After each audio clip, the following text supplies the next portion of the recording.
It's always good to be home, especially when your homestand lasts a week and a half. That's what the Twins have ahead of them now, with the first of three between the Twins and the Brewers. 3 series here at Target Field and a lot of great baseball coming your way. Dick Bramer along with Burt Blyleven. Doesn't make any difference what level of baseball you talk about. Could be Little League, could be the major leagues.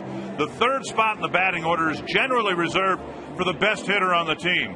And in this series between Milwaukee and Minnesota, we got 2 really good third-place hitters. Boy, we really do. Let's take a look at the Minnesota Twins. We all know Joe Mauer, what he can do.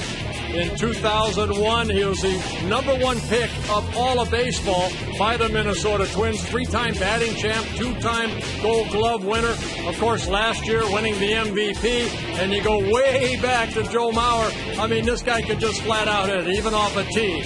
And then you look at Joe Mauer, remember in high school, he struck out only 1 time. Incredible athlete. And then getting the MVP last year from Tony Oliva and Harmon Killebrew. And then you look at the Milwaukee Brewers, you look at their #3 hitter, Ryan Braun, 2 years later, the 5th overall pick, the #1 pick by the Brewers, the Rookie of the Year in 2007, 2-time All-Star. This guy has a lot of power. We'll go back to his T-ball days. Even though there's no ball, you can see he made contact. Hit the heck out of that ball. And then this is in Dodger Stadium in a high school game. He took it out of the ballpark. And one thing about Ryan Braun, he has power to all fields and also a very good average hitter. These 2 teams have had some great hitters over the years, and some have even played for both teams. You think of Larry Heisel had some great years with the Twins, then later with the Milwaukee Brewers. Maybe the best, Paul Molitor, the Twin Cities native. We'll have more on his career when we come back.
Throughout our pregame show today, celebrating the 50th season of Twins baseball in Minneapolis, we decided to send out ballots to media members all throughout Twins territory and senior members of the Twins staff. The votes returned, and we came up with a list of the 50 greatest Twins. And now through Labor Day, on each broadcast, we will be highlighting one of the players named on that 50 list. Essays written by various members of the Twins media, by Minnesota dignitaries, and then voiced by either coaches, players, teammates, or other famous Minnesotans. And tonight we start with Paul Molitor, written by the Star Tribune's Jim Souhan and voiced by his good friend Ron Gardenhire.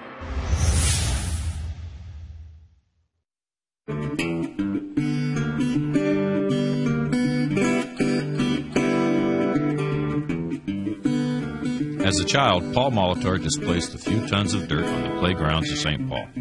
Faster than a Minnesota summer and just as variable, Molitor excelled in baseball, basketball, and soccer, but baseball proved to be his enduring love and vocation. He started Cretin High, then the University of Minnesota, then in Milwaukee and Toronto before finishing his career with the Minnesota Twins.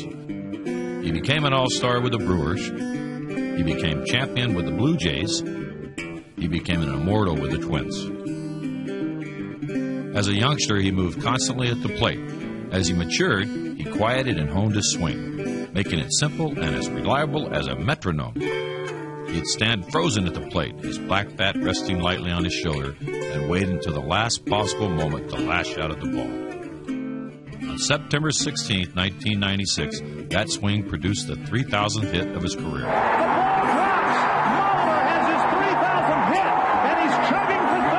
Hit that made him the first ballot Hall of Famer. On a cool night in Kansas City, Molitor lashed a drive to right center and became the first player ever to reach 3,000 with a triple, sliding face first into third base and into history. Molitor becomes the 21st member of baseball's 3,000 hit club. Jim Souhan, Minneapolis Star-Tribune. All season long, we will be highlighting a Twins player each night off of this Minnesota Twins list of the 50 greatest Twins of all time. Tomorrow night, in fact, will be Earl Batty. We'll be talking much more Paul Molitor all throughout the broadcast tonight. Twins and Brewers to open an interleague series at Target Field tonight. Two of the great young power hitters in baseball. Justin Morneau of the Twins, Prince Fielder of the Brewers go toe-to-toe.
Territory. Strong throw. And Bauer put the tag on it. First game of a 9-game homestand and the first major league game for Trevor Plouffe. Just called up He's in the lineup and making his major league debut at shortstop. Milwaukee Brewers ended a 9-game losing streak with a win in Pittsburgh yesterday. Here's the Menards batting order. Joe England giving Ricky Weeks a break. He's leading off. Carlos Gomez back in the lineup for the Brewers. Ryan Braun, Prince Fielder, Casey McGee, Corey Hart, Craig Counsell, George Kataris, and Alcides Escobar. And that lineup right there going to face Nick Blackburn. And our cheap scatter report for Nick Blackburn, making his 8th start of the year. Currently on a 3-game winning streak where he's 3-0 over his last 3 starts with a 2.35 ERA. And the Twins have won 6 of his 7 starts so far this year. One thing that has helped Nick Blackburn over these last 3 ball games, he's not trying to throw as hard. He's reduced his speed a little bit and creating more sinkers, and that's his out pitch. Good sinking fastball. Well, some of the Wisconsin fans a little late in getting here. 94 must be backed up as they try to get into the Twin Cities for this 3-game series. Nick Blackburn ready, so's Joe England. First pitch rolled to short. Hey, Trevor Plouffe gets a chance right away and throws him out. Probably a good thing for the rookie with Trevor Plouffe.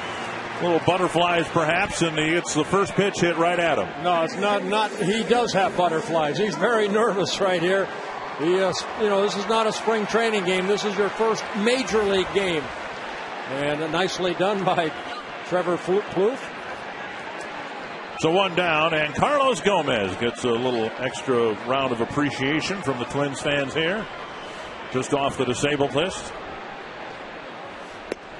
And Blackburn misses inside.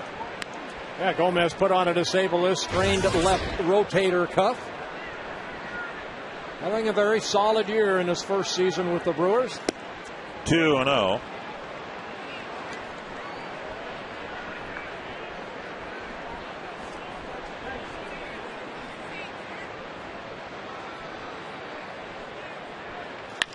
And Plouffe gets another chance. And Morneau digs out a low throw, 2 down. Well, the first throw sailed on Plouffe a little bit.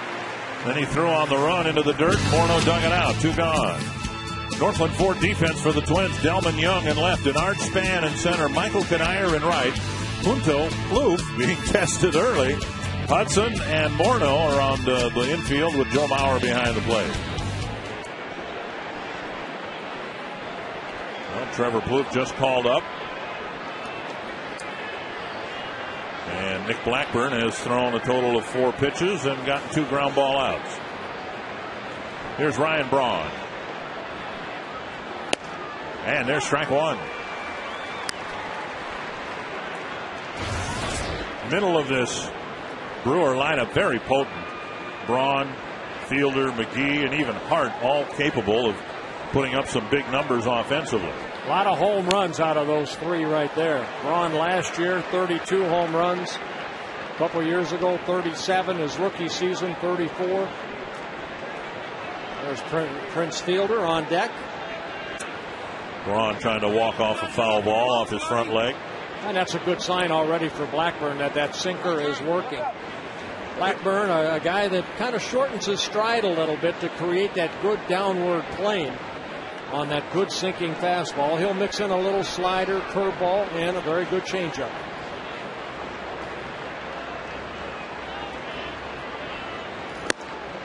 Up high, and it's 1-2. In his last start, a win at Yankee Stadium, he pitched 7 innings, and he said over the course of the game his sinker was working so well he didn't throw many sliders. His sinker was that good against that Yankee lineup. Yeah, sinker and a good changeup, he said. That's into the left field corner, and Braun is going to dig for an extra base hit. So a 2-out double to left for Ryan Braun, and that'll get Fielder to the plate. Braun is such a good hitter. In his 4th season with the Brewers, we highlighted him in the open. Very quick inside.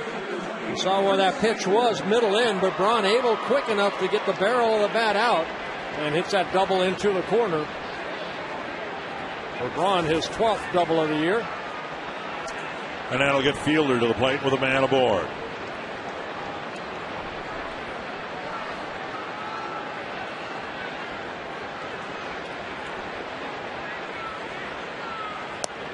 And Blackburn misses the outside corner. Yeah, tried to change up right there. Blackburn, 28 years old, in his 4th season with the Twins.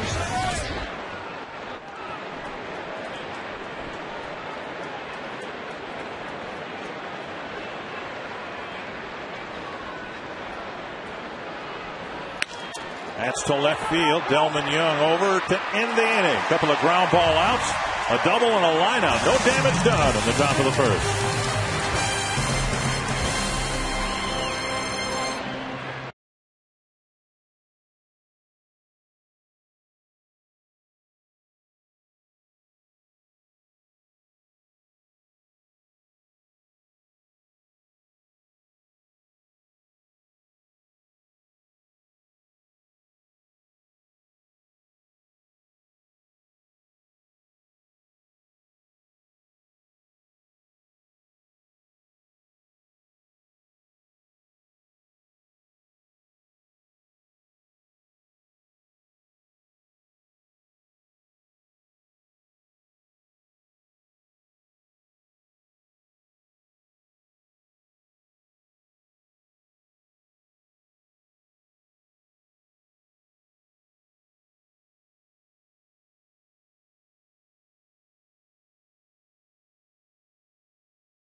Another sellout crowd here at Target Field. No score after the top of the first. The Menards batting order for the Twins. Denard Span in the lineup leading off. Orlando Hudson second. Joe Mauer catching and hitting third. Justin Morneau, Michael Kanire, Jason Kubel in the middle of the lineup. And Delman Young, Trevor Plouffe hitting 8th, and Nick Punto. And the Dodge Rams scouting report on Dave Bush making his 9th start of the year. He's really had only one poor outing, even though he's only won one ball game, and that was against the Cubs back in the latter part of April, where he got hit around 7 earned runs in 3 2/3 innings. Other starts got a very good 3.16 ERA combined in the 7 starts. He has not received a lot of run support. And this is a Milwaukee Brewer ball club that can score a lot of runs, but not with Dave Bush on the mound. Span takes strike 1. Sharply hit and past Escobar into center field. So Span's aboard with a sharp single to center. And the Twins get their leadoff man on in the first. Northland Ford defense for the Milwaukee Brewers. Ryan Braun, great athlete. Not a great left fielder, but very fast out there. Gomez out there in center. Corey Hart in right. Council Escobar, England fielder around the infield. And George Kataris doing the catching. Greg Zahn, the veteran catcher, put on the disabled list today. So Kataris will be doing a lot of the catching. Yeah, that ball that Span hit right there looked like it scooted past Escobar. Now, the Brewers have made 30 errors. That's 13th most in the National League. Of course, the National League has 16 teams. And a strike on the outside corner with Span taking a hard step toward second base. Yeah, Span with 9 stolen bases in 10 attempts. Twins so far 20 stolen bases on the year in 24 attempts. Twins lineup has run into that throw, hit Span. It got Span in the ribs, I think. Looks like he's all right. Bush's pickoff throw. Not caught by fielder, but instead caught by the Twin center fielder, Ron Coomer. Where'd that ball hit him? Well, it did hit him in the ribs, and then he landed on it, which even makes it more fun. Right there, and then the ball's underneath him as he's laying on it. That's not any good. You pitchers always trying to do something, aren't you, Bert? It almost looked like fielder kind of short-armed that ball. Go ahead and hit Span. To right field, down for a hit. Span held up near second. He'll gain third base. And Hudson is held to a single. Corey Hart getting the ball back into the infield quickly, and the Twins have a first inning threat. I got it in so quickly because Orlando Hudson hit the heck out of this ball. Had a lot of top spin on it. A breaking ball, and that's a key pitch to Bush right there. He's got to get it over consistently. But Hart playing the carom perfectly. Span making sure that it hits the ground. He hustles over to third. And Hudson looks and realizes that Hart, who has a very good arm, he scoots back to first. So a pair of sharp singles to start the first inning, and now Mauer to the plate. Twins, for the first time this year, have lost 3 straight games, and in those 3 losses, they scored 2 runs in each. A chance to do some early damage here, something we saw them do an awful lot of in their last homestand. A lot of first inning run scoring. Well, Dave Bush making his 7th career start against the Twins. He's 1-5 with an ERA of 4.38. Not a bad ERA. But he got a chance to give up some runs here in the first inning. His first pitch to Mauer floats low. Ball 1. Well, that's his curveball right there. He'll mix in a hard slider, almost like a cutter, and his fastball in the low 90s, along with a changeup. Ken Maka, the manager, right there for the Milwaukee Brewers.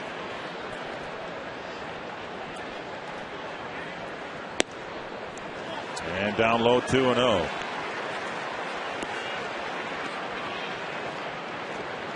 Twins have some of the best left-handed hitters in the game, and they particularly seem to enjoy hitting against the Brewers. And Joe Mauer against Dave Bush, 385 batting average, 5 for 13 with a home run. 2-0 the count. And Mauer takes low, 3-0 with Morneau on deck.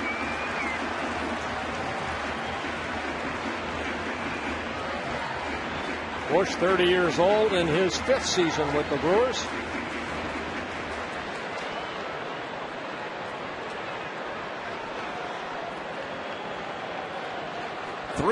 To Mauer.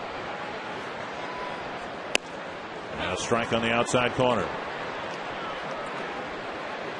Bush not one to issue a whole lot of walks. A couple of games with 4 walks allowed. Nor is he one to give up a lot of home runs. He's given up 8 on the year, but 4 of them came in that one game you talked about, his start against the Cubs. 3-1.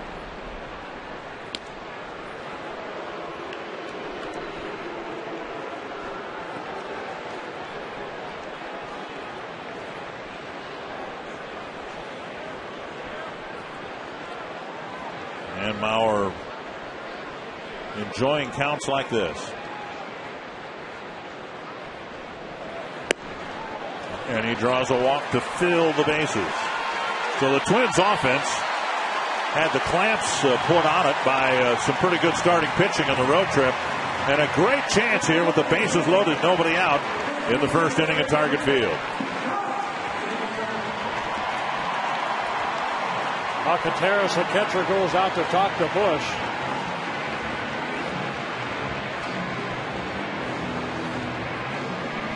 Morneau leading the American League in hitting by 13 points over Ichiro Suzuki.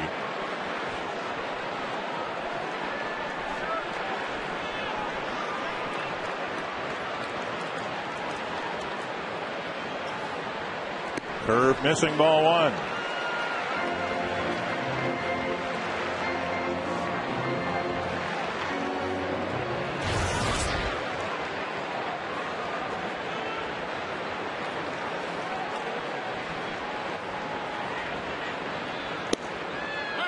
Now 1-1. Twins have typically done very well against National League teams, and the Brewers in particular as of late. I think, Dick, what we've seen from the Twins against the National League teams, kind of they help jumpstart the Twins and get them going again. Ron Gardenhire was kind of joking about this. Usually it's when the games are played in Milwaukee, and it's right around a team meeting the Twins seem to have. Things haven't been going real well, and they'll call a team meeting in Milwaukee, and that'll re-energize the team. Tough spot here for Bush in the first inning.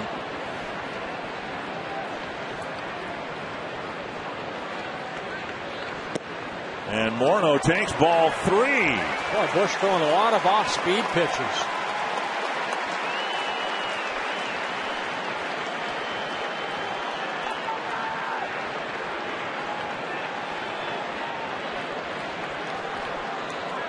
Ducks on the pond right here for Justin Morneau. A high pop-up. Short center field. And the catch made by Gomez. So Morneau, with a great hitter's count, looked like he got a pitch up and missed it. Yeah, just got underneath it just a bit. Again, one of the hardest things to do is hit a round ball with a round bat, and he just got underneath that. Take a look at the pitch right there, and Justin maybe a little off the end of the bat, pops it straight up to short center field. Let's see if Michael Kadire can pick him up.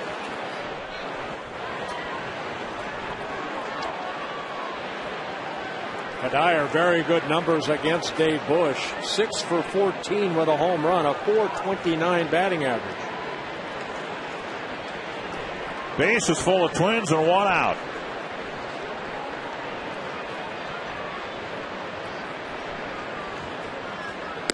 And a pitch up high.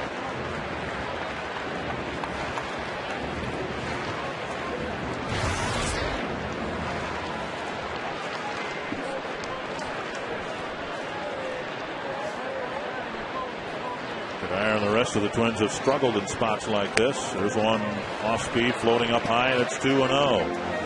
Kadire with 5 home runs on the year, and all 5 of them have been hit here.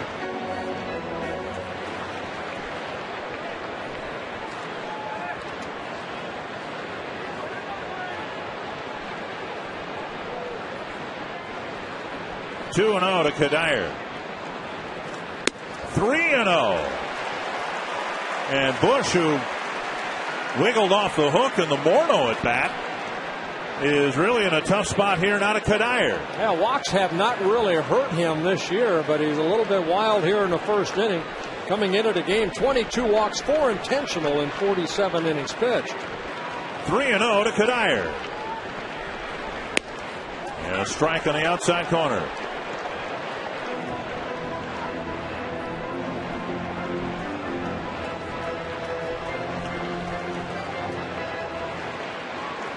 So Bush had Morneau with a 3-1 count and got him to pop it up.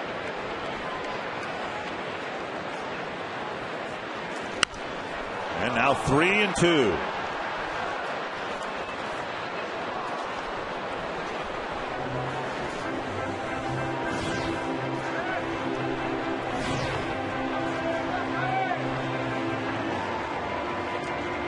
And Kubel hoping for a chance here.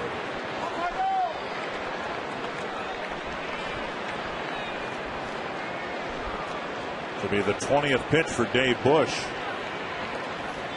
And his biggest of the inning right here. And he walks Kadire to force in a run.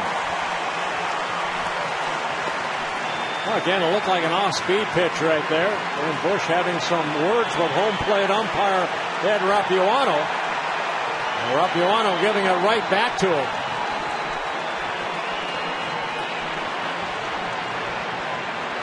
Now manager Ken Mock is going to come out and talk to, I'm sure, the home plate umpire. Well, the pitcher's going to get tossed out of the game here. Prince Fielder is holding the starting pitcher back.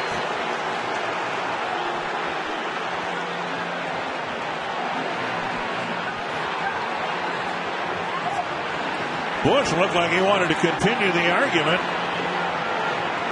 with Ed Rapuano. It might have been something that Rapuano said to him. Rapuano went out there and he did not hold back his feelings either. These are frustrating times for the Brewers. They ended a 9-game losing streak yesterday. Take a look at the box tracks right here where that pitch was. And Bush just asking where that pitch was, and Rapuano going out there and kind of giving him an earful too. Rick Peterson, the pitching coach, out to talk to his right-hander to try to settle him down. You see Rapuano just letting him have He's basically saying, don't ever do that again. Don't show me up. Well, and then Rappuano with a parting shot that triggered something with Bush. That's why I said Bush, heard something. Well, an RBI for Michael Kadire, his 24th of the year, puts the Twins up 1-0.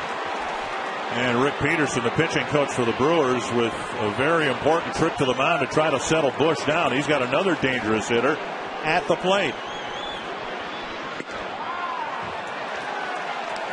And another very slow off-speed pitch, missing the outside corner.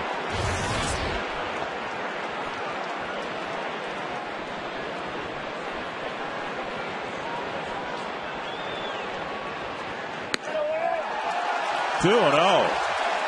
22 pitches, 9 strikes. And here comes England in to try to settle down Bush.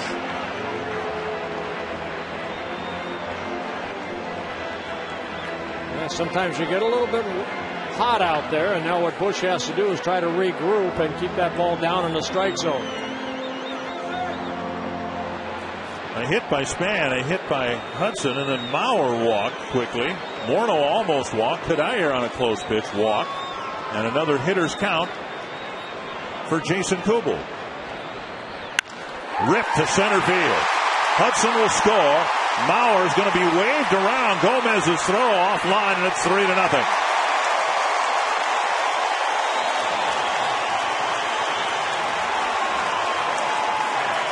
As a pitcher, you get yourself into situations where you fall behind. You have to come in with a hittable pitch.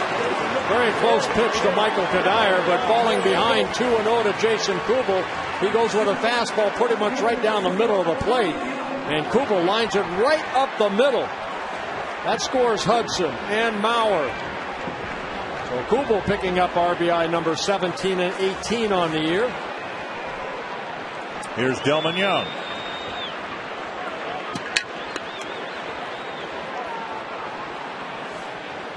And there's a balk with Bush never releasing the ball. And Rappuano comes halfway to the mound to check and see if he's all right.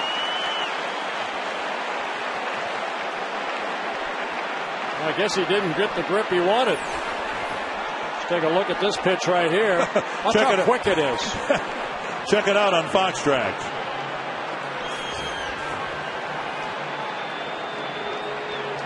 Fielder playing on the edge of the grass at first base. And so Young dumps it over his head. Another run will score. Kubel held at third. And the Twins have a 4-0 lead.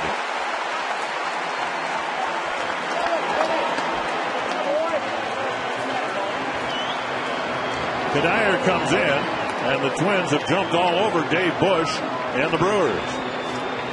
Yeah, Delman Young just kind of serving his ball out there, kind of gets jammed a little bit, but hits it far enough over the drawn-in fielder right there, almost hitting the outfield grass. England has a little bit of trouble getting that ball, but Kubel stays at third base. Well, here's the first major league at bat for shortstop Trevor Plouffe. Well, you can see what I talked about, 7th start. He has only won 1 game in 7 starts against the Twins. Plouffe takes up high. Plouffe is the 3rd position player to make his major league debut in the Twins lineup. He's got a tough act to follow. Yeah, he's currently on a 9-game hitting streak in Rochester, hitting .303. Base hit left field. Kubel will score, and it's 5-0. And Trevor Plouffe gets a base hit, knocks in a run in his first major league at bat. And they should throw that ball out.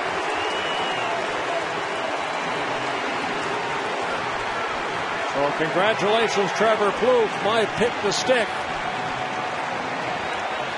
Mentioned the tough act to follow. Luke Hughes was called up, homered in his first major league at bat. Wilson Ramos in his first major league game got 4 hits. And a nightmarish first inning for Dave Bush. Still only 1 out. And Punto, the 9th man to bat.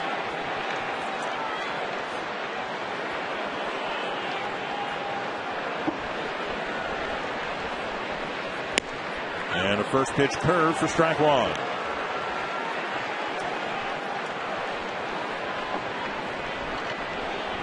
Activity in the first inning for the Brewers. Veteran Jeff Suppan warming up. Now the Brewers carrying 13 pitchers on their staff. 1-1. It's a staff that has really struggled all season long, especially the bullpen. But they come in combined 5.23 earned run average. That's 14th in the National League.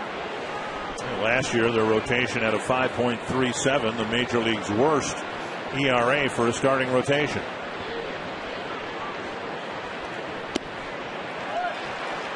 Wow, this just seems to be getting worse. 2-1. 29 pitches for Bush. 13 have been strikes. A couple walks in the inning. He's given up 5 hits.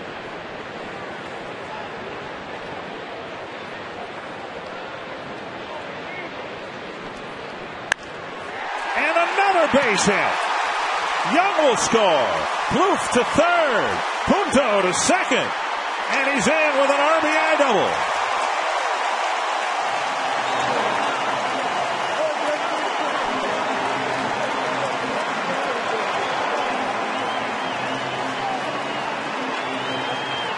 Well, pretty good first time around for the Twins offensively. 6 hits, couple of walks so far, 6 runs. And Span, who started it all with a sharp base hit under the glove of Escobar, will get a second chance. And not a lot of movement on that fastball right there. And Hart getting the ball back in, but the hustle and Nick Punto picks up a double. Picks up his 10th RBI on his 4th double of the year. 6 runs for the Twins in their last 3 games. And they have 6 tonight with only 1 out in the first inning. And Span lines it foul.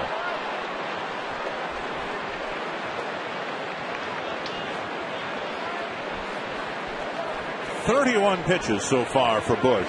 15 strikes.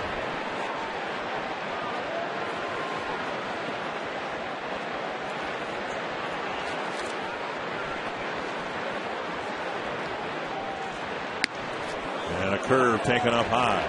You know, I mentioned before about Bush. He had that one bad outing against the Cubs. Other than that, over his last 7 starts, other than that 1-3 with a 3.16 ERA. So that's what's hard about the game of baseball. You can pitch well for a while, not get a lot of wins, and then this happens.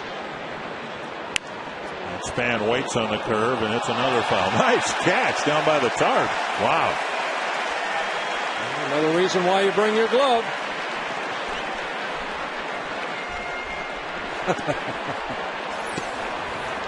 Well, Span lining it into the stands right here. And he just kind of leaps up and comes down with it. Nice going, Red. And a few times in this first inning, Bush has been ahead of a batter. Inside 2-2.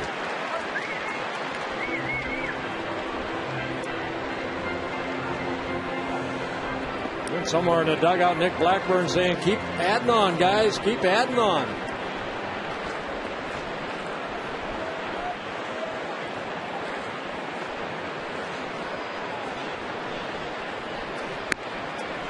Three and 2. First base is open. One of the few times here in this first inning.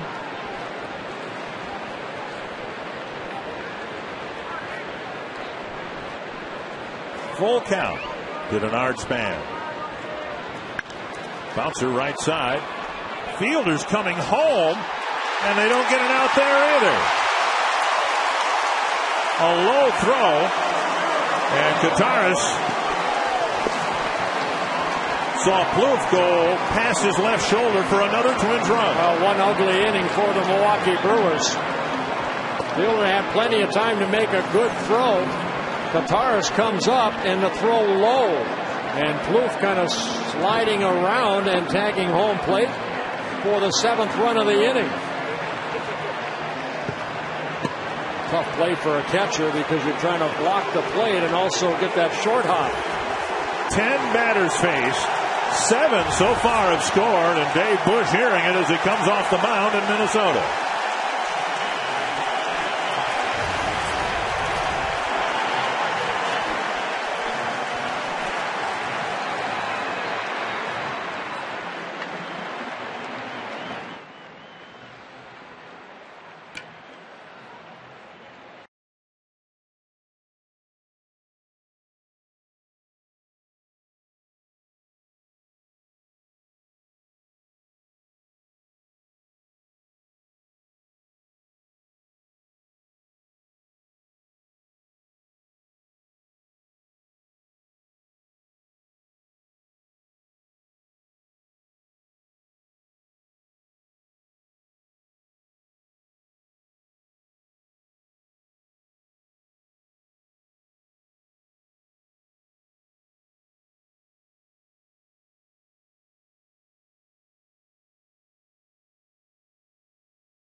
Who's a Brewers fan, and I'm very sorry for what's taken place in this game so far, John. But you and 4 buddies made the trip this morning from Milwaukee, and of course you came to see your Brewers. Now the game's not as entertaining. But what else attracted you to this trip? Well, we of course wanted to see Target Field and just see what the stadium was all about, and just have a nice, fun little road trip. So now at least you have a chance to go explore the ballpark a little bit more, right? Yes, we're looking forward to seeing all that is brand new inside. I guess you didn't expect it to happen just this early. No, we were thinking maybe towards the end of the game, but it's looking pretty sad right now. Pretty sad for Brewer fans, but they're going to at least enjoy this experience here, Dick and Bert, throughout the ball game. Jeff Suppan takes to the mound. Dick? Thank you, Robbie. Orlando Hudson with a single into the right field corner earlier this inning. And Suppan, the veteran, relegated to bullpen duty, delivers strike 1. Yeah, Suppan started the season on a disabled stiff neck and then activated in the middle of April, making his 11th appearance. Made 2 starts for the Brewers. Now he's kind of a long man here today. And more off-speed junk off the outside corner, 1-1. Yeah, Suppan in his 4th season with the Brewers, his 16th major league season.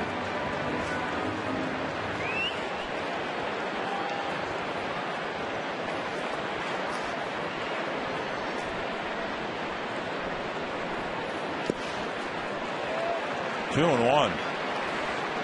We talk regularly about a starting pitcher needing to establish his fastball. It's something that Bush never did in his outing, and now Suppan, I think, has thrown 3 straight off-speed pitches to Orlando Hudson. Well, one thing about Bush, and we'd seen him in the past years, his fastball always seemed to hit 90. Well, here today, I think the hardest he threw was maybe 86, 87. So, don't know if anything's wrong with him or not, but I would just say that was a bad outing. Got a lot of time to think about that. You work your tail end off to prepare for a start, and then this happens. 3-1 now to Hudson. And he walks to fill the bases for Mauer. This very crooked number in the first inning brought to you in Sony High Definition.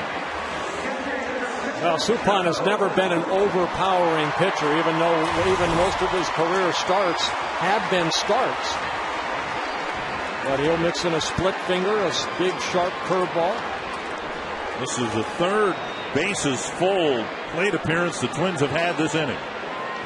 Kadire walked with the bases full. Kubel delivered a 2-run single.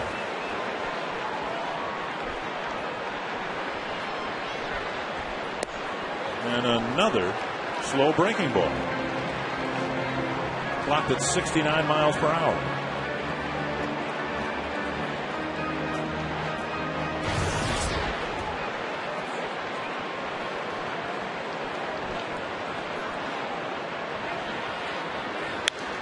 back 1-1.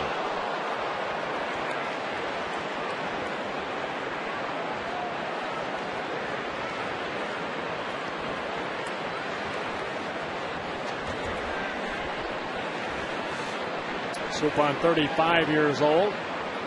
Originally came up with the Boston Red Sox. Twins saw a lot of them when he was with the Kansas City Royals.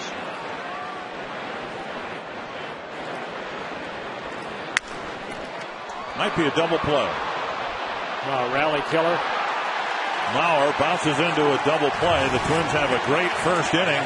Some heated exchanges between the pitcher and the home plate umpire. All part of an entertaining first inning, especially for Trevor Plouffe, who got his first major league hit.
Minnesota Twins baseball on Fox Sports North is brought to you by your local Northland Ford dealers. Visit your local Northland Ford dealer or go to northlandford.com. By Menards. Save big money on all your home improvement needs at Menards. By GMC. We are professional grade. And by Bud Light, the sure sign of a good time. Here we go. Trevor Plouffe. His Twins are up 7-0. Nick Blackburn on the mound. He's already delivered ball one, and now strike one, 1-1. Blackburn stake to a big first inning lead.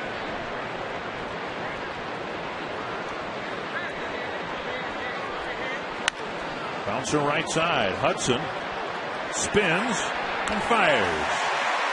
And McGee is retired on a ground ball out, one down.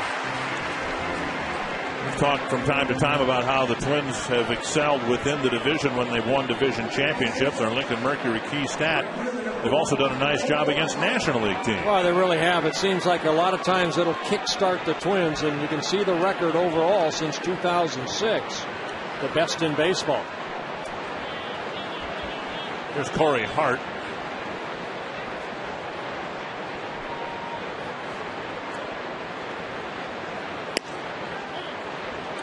And Hart takes ball one. Hart, a tall drink of water, 6'6", about 230. He's in his 7th season with the Brewers. The All-Star team a couple years ago for the Brewers. High fly, left center field. Span in the gap. Hauls it in, 2 down.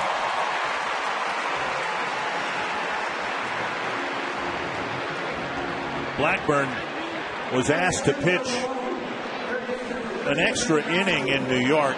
Twins bullpen was a little short. He got through the 7th in good shape.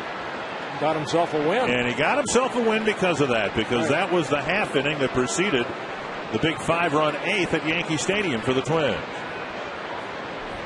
Somewhere in there, I suspect there's a lesson, isn't there? Pitch as deep into the ball game as you can. You never know what might happen. That's right. 1 strike to Craig Counsell.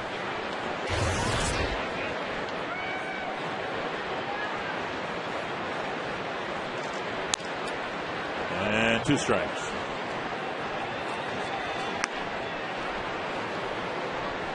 Oh, Blackburn over his last 3 starts, all wins. Very good, 2.35 ERA combined. And again, the Twins have won 6 of the 7 games that he has started this year.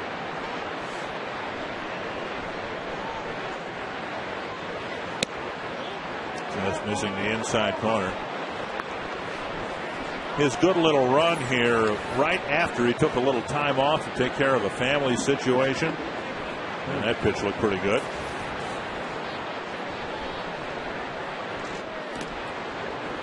And now 2-2. And the time off might have allowed Nick a chance to just clear his head a little bit and get focused on baseball. He and Rick Anderson kind of talked about it when he did come back, and they looked at films and they saw a couple things. The biggest thing was Blackburn was kind of overstriding a little bit, and now he's getting to that balance point, landing on his toe. Ouch. Watch out. And it's worth an out. Close play, but he is retired, and Blackburn comes limping off the mound. Come on, old man. A quick 1-2-3 second for Blackburn.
His last year of a 4-year contract he signed with the Brewers back in 2006.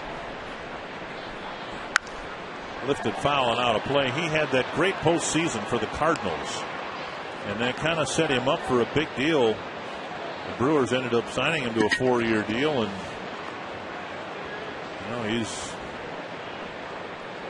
he's been okay, I guess, after signing that contract. He was injured a little bit last year, started the season again on a disabled list. Liner to center, and Gomez is there. Morneau retired, 1 away. Ron Coomer, the Twins offense, kind of held in check late on that road trip, but they exploded in the first inning. Yeah, what a difference a couple days will make. They struggle on the road and don't get the big hits, and all of a sudden they come home. They get a couple calls, go their way behind home plate with Rapuano, and next thing you know, they throw up a 7 spot. To me, the one thing that you can still look for tonight in tonight's ball game is just that. Both guys show the same speed and do similar things, cutting and slicing the ball with the pitchers. So the speeds and breaking pitches of both Suppan, they're going to be the same. So their scouting report is basically the same thing that they've seen all day long so far. Yeah, Ron, both these right-handers, Dave Bush started, and then Suppan, like you said, both guys they're not in the low 90s. They're up in the upper 80s, and then they rely on that big, slow breaking ball or a changeup. Bert, I got a question for you in watching what's gone on so far. Bush, a controlled pitcher, and likes to throw the cutter into left-handers. If you're a controlled pitcher, don't you have to establish your fastball and establish, especially the lefties, a fastball inside to get guys at least thinking about it so you can throw the ball away? Well, Span hit a base hit up the middle, then Hudson got a fastball and, hit it down that right field line. But to Joe Mauer, it seemed like he was throwing everything. I was watching the speed gun here, and I think the fastest he threw to Joe Mauer was like 84 miles an hour, like he's trying to trick him. So I don't know. I mean, that's telling me that maybe Randy Bush or Dave Bush is not 100% as far as velocity. 1-1 to Kubel. High fastball, and it's 1-2. Very odd, though, with pitch selection by Bush. Even though he didn't get some calls, and same thing with Blackburn. Rapuano seems like tonight he's got a pretty small strike zone. Starting pitching has been an issue for the Brewers for a long time. 1-2. Nice block by Kataris. A few starts ago, Nick Blackburn pitched a complete game. You've got to go back more than a year to find the last Brewer complete game. And that's remarkable. Well, they went out in the free agent market. They ended up getting Randy Wolf, a left-hander that pretty good left-hander, had a good year with the Dodgers. Kubel to left field and a trap. No, they're calling it an out. And Kanair might be doubled off. They call a double play, and there's no way that ball was caught on the fly. Third base umpire Lance Barksdale calling it a catch, and I'll buy you lunch tomorrow if he caught this in the air.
Trap right there by Braun, and he'll give you a better look right here. That ball hitting the turf.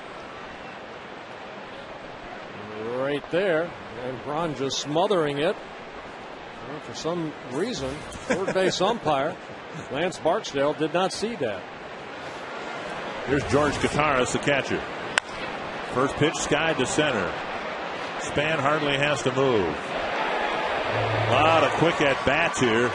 Even before the Twins scored their 7 runs, the Brewers were swinging early on Nick Blackburn. He's gotten 7 outs on 21 pitches. And that's the type of Blackburn, pitcher Blackburn is. He's not going to walk in too many. He's not going to strike out many. He makes you maybe get yourself out, and it's going to happen in 3 or 4 pitches. One gone here in the third. Here's Alcides Escobar.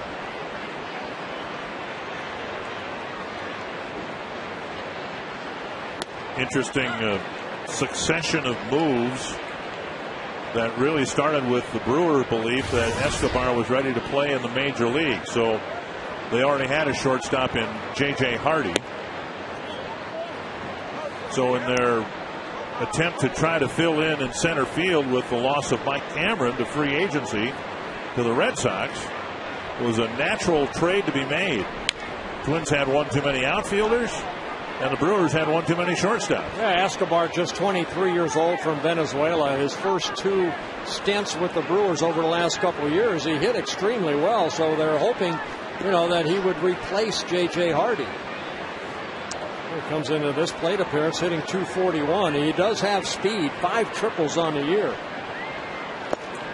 Hardy unable to play. The hope was he'd be able to play as soon as yesterday in Boston, but it's still a little painful for him, and the best bet is he'll be given at least this weekend. The Twins have an off day on Monday, and the hope is he'll be ready to go Tuesday. 2 hopper to Morneau, bobbled. Blackburn still on the bag. They make the play. Nice recovery by Morneau for out number 2. Pick up a great graduation gift at any of the Twins merchandise locations this weekend. Twins Pro Shops are located in Apple Valley, Roseville, and Minnetonka, or come by the beautiful, majestic, athletic Twins Clubhouse store right here at Target Field. Open 7 days a week. Stocked full of the latest Twins apparel and merchandise. On that play right there, the ball came up on Justin. I could hear Tom Kelly or Ron Gardenhire down there. Kelly, when I was there, don't panic. That's the first thing that would come out of his mouth, and Justin did not panic. He followed the ball, barehanded it, and got it over to the pitcher, Blackburn, covering. So many times that happens, and the guy just, I have to hurry up and get it. No, he kind of went over there gingerly, picked it up, and made sure he made a good throw to Blackburn as he was there. Strike 1 to England. Strike 2. England, kind of a utility guy, getting a chance to start here at second base in his first season with the Brewers. England coming over from the Toronto Blue Jays. Brewers actually claimed him off waivers over the winter from the Texas Ranger organization.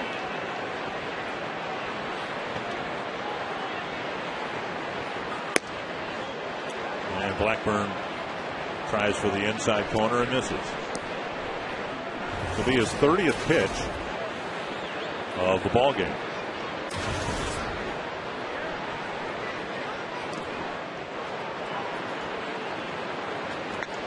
Two and two. Plus, it helped John Lester yesterday against the Twins. He didn't have an inning where he threw more than 14 pitches an inning. Ended up throwing that complete game against the Twins. Blackburn 10 pitches in the first, 10 in the second. This will be his 11th here in the third. And now full count to England with Gomez on deck.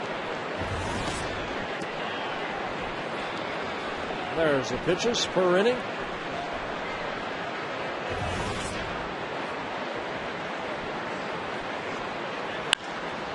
Slice foul down the left field line.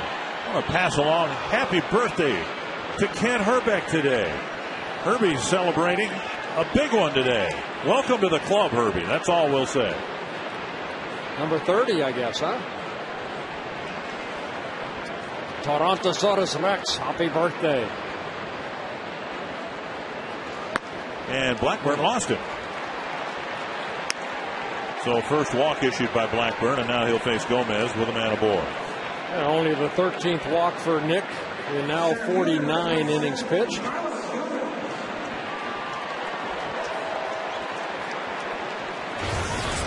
Gomez hit a bouncer to Trevor Plouffe in the first inning.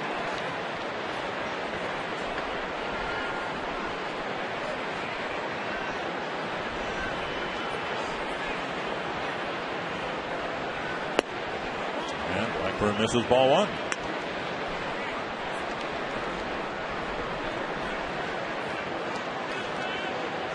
Everybody except Atlanta and Pittsburgh playing interleague games this weekend.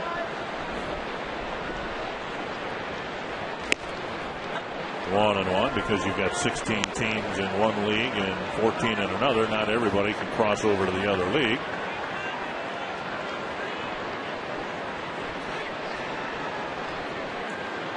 The Brewers just ended one losing streak. The Twins trying to end a short one here tonight. Big swing And Gomez falls down as he did so many times with the Twins. 1-2. Well, this is what I know Joe Vavra was trying to get Gomez not to do, is swing so hard. He has 12 Major League home runs and almost 1,100 Major League at-bats. So he's not a home run hitter. He's a guy that is a gap-type hitter, utilizes speed. Still smells the bat after foul balls.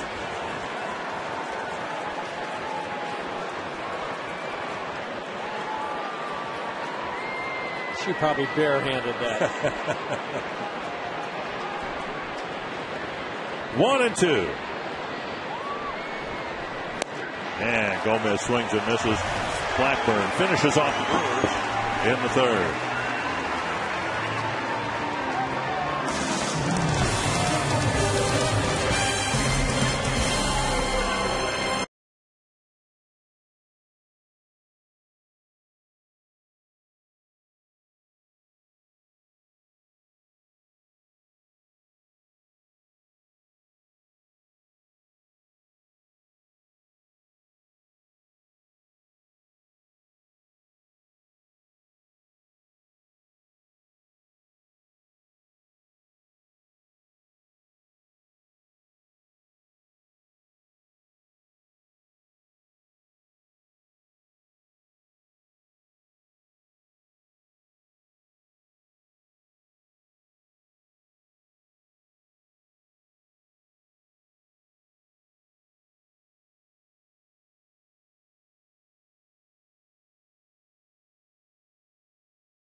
A lot of good signs here. You were hereby circled, young lady. There you go. There's some more. A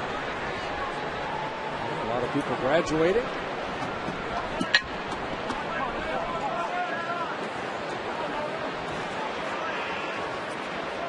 Delman Young will lead off the third inning for the Twins. They sent 12 men to the plate in the first inning and scored 7 times.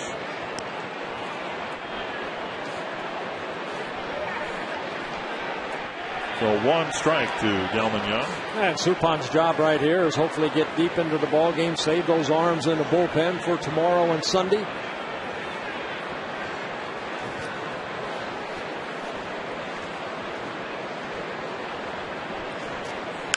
And another grounder over near the tarp.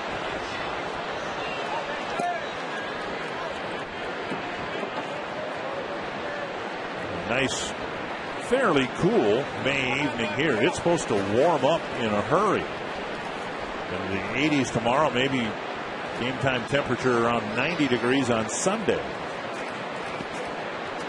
And I think a lot of people, Bert, are going to be interested to see, with the weather warming up, whether that will do anything to how the ball carries here at Target Field.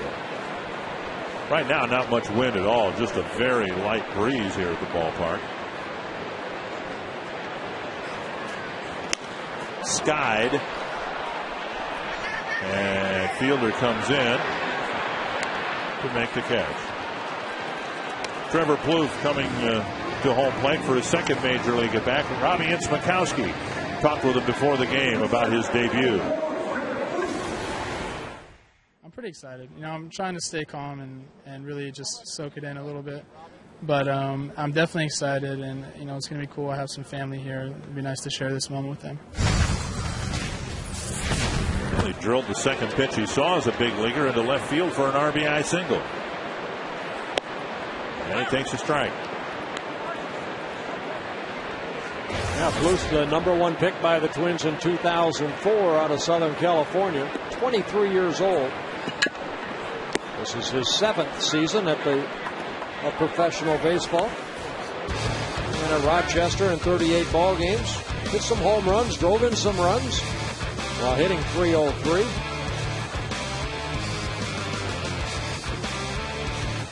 One and one to Plouffe.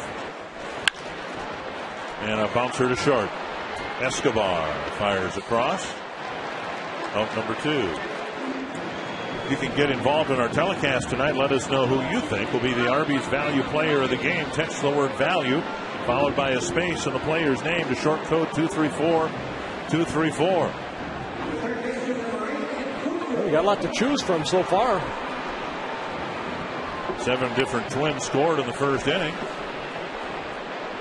And 7 different Twins have hits. Kubel drove in a couple, scored one. Here's Punto, drove a double into the gap in right center field and drove in a run in the first inning.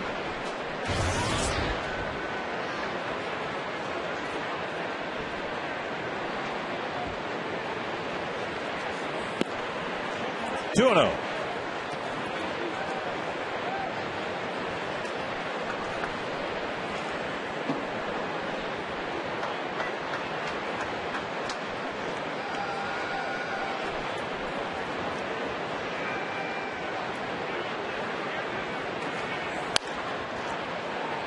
That ball skips the fielder. He'll go to the bag, and Suppan has a 1-2-3 inning. You're watching the Twins and Brewers on Fox Sports North.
Grand Casino story of the game. The Twins taking charge early.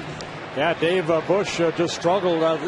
Only able to get one out in that first inning where the Twins scored 7 runs. And 7 different Twins have at least one hit in the ball game. Nick Blackburn 3 shutout innings starting his 4th inning at 38 pitches. Giving up a 2-out hit and a 2-out walk.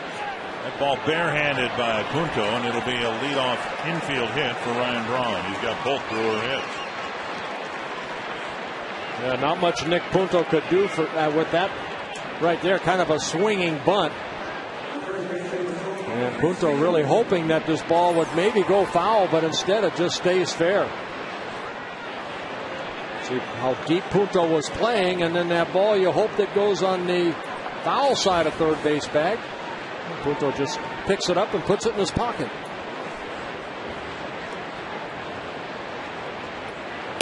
There was a time in the first inning when it looked like the Brewers might score first. Braun had delivered a 2-out double. And then Fielder hit a line drive to left field. And Delman Young went over a few steps into the gap to catch it. And in the inning, and then the Twins put up a 7 spot in the bottom of the first inning.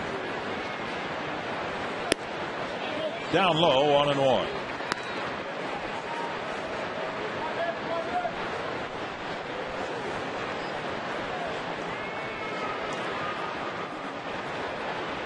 One thing that's been good for the Brewers, even though they're struggling this year, and you look over the last 3 or 4 years, Braun and Fielder have been very healthy. They have played almost every ball game.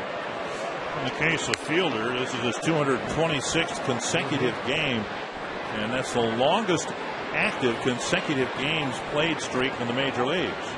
They drove in 141 runs last year, tied with Ryan Howard for the most RBIs in the National League. Inside, 3-1, and Blackburn, who issued a 2-out walk in the third, doesn't want to put Fielder aboard here with a 7-run lead.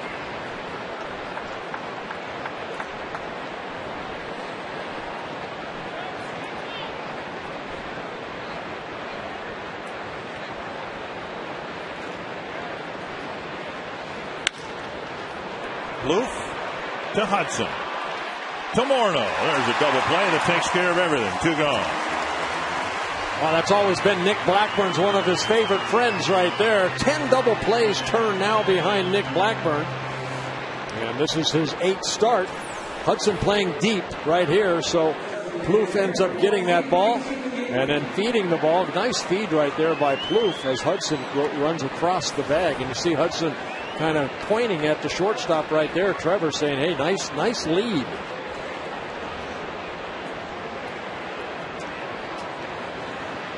Two gone, and here's Casey McGee. Ball 1.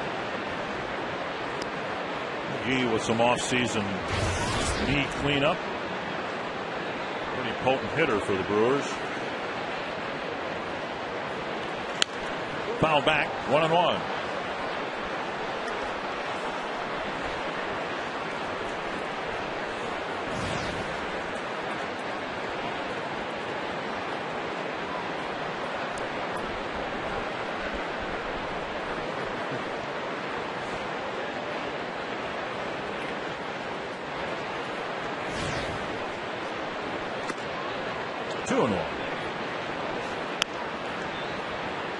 Twins started the game tied with the Tigers in the American League Central. The Tigers open up an interleague series at Dodger Stadium tonight. Dontrell Willis against Chad Billingsley. To center. Span ends the inning catching the line drive. Only 3 men bat in the 4th. It's still 7-0.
Minnesota.com. Plan your next Minnesota vacation today.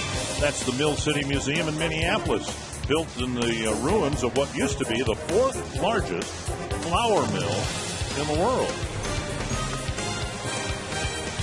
And right in downtown Minneapolis here. Denard Span leads things off for the Twins in the 4th.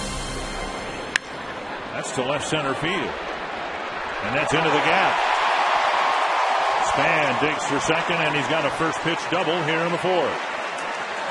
Span getting his second hit of the ball game, his 8th double of the year. Got a fastball from Jeff Suppan and just went the other way with it. Good piece of hitting right by Denard Span. Splitting the gap between Braun and Gomez. Quick hands right there of Span. Gomez can't get it. Braun can't get it as Braun gets it back in. Well, the Twins end up getting their 8th hit of the ball game. Hudson with a single and a walk.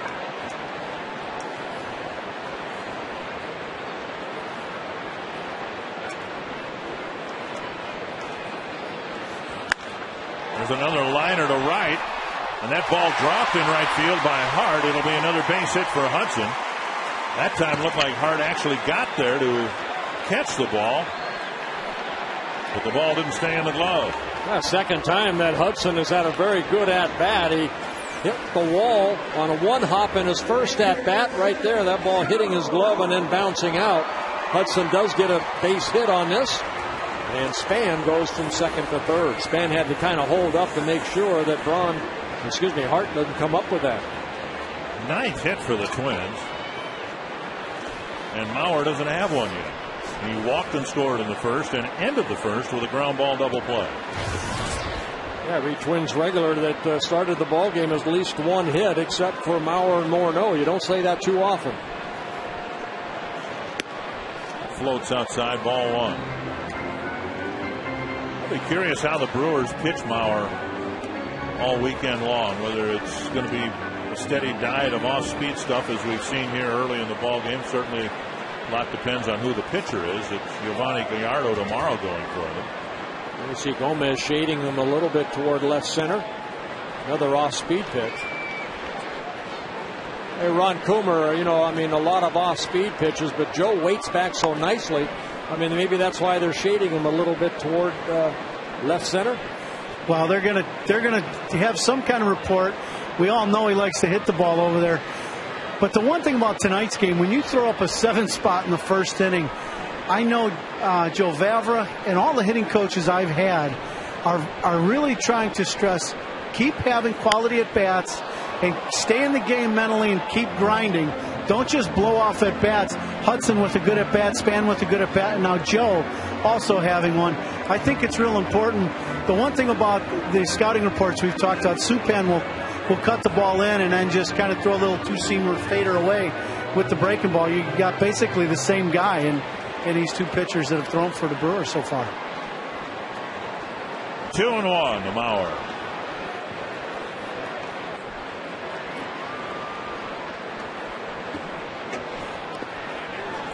And dug out by Gitaris. 3-1.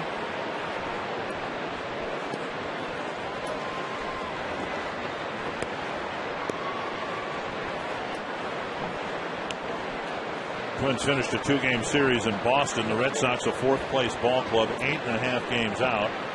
Now they take on the Brewers, a 5th-place ball club, but just 7.5 games out.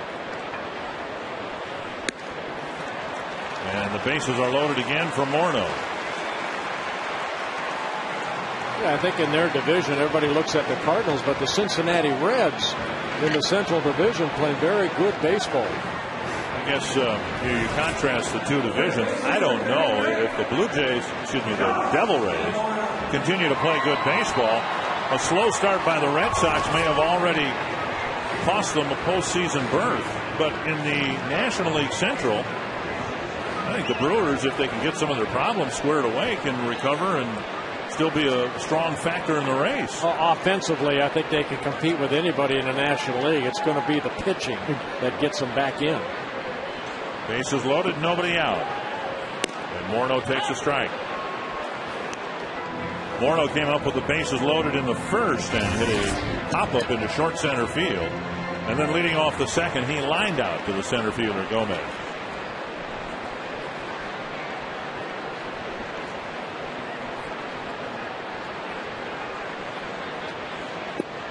Two strikes. Big slow curveball right there by Suppan. Suppan has 135 major league wins. A tight rotation on that.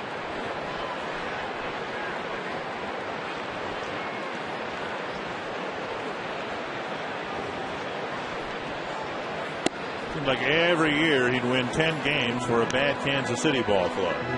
So bad that those 10 wins would always lead the team in wins. Yeah, the Brewers is 6 different organization to pitch for at the major league level. Red Sox a couple times.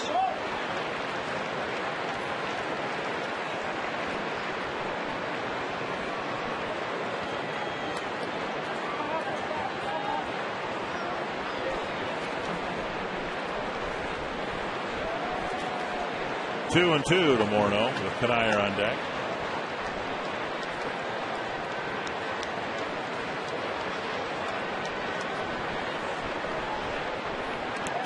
And another one bounces to the plate. Full count. There's no place to put him.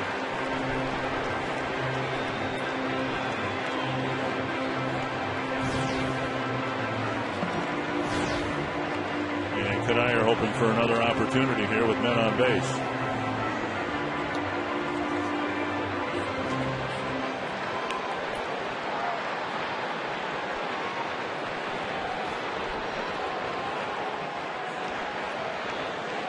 Base is full, and the count is full.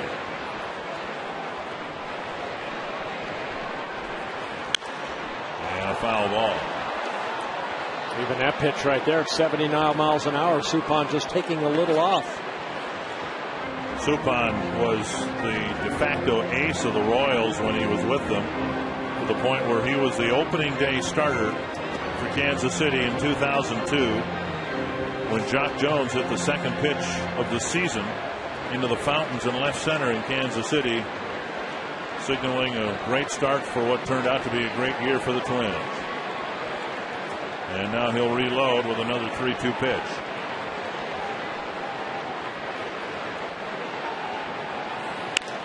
Down the line, that's trouble.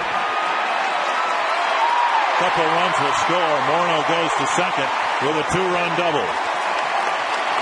Boy, that's a nice piece of hitting right there. Ron Coomer's, hopefully you watch that right there. I mean, you know what? Bases loaded. You got a 7-0 lead.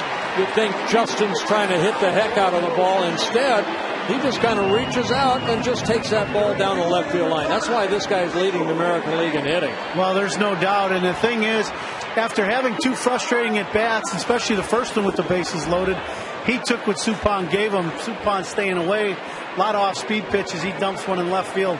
That is exactly why he is an MVP and has another chance to be it again this year.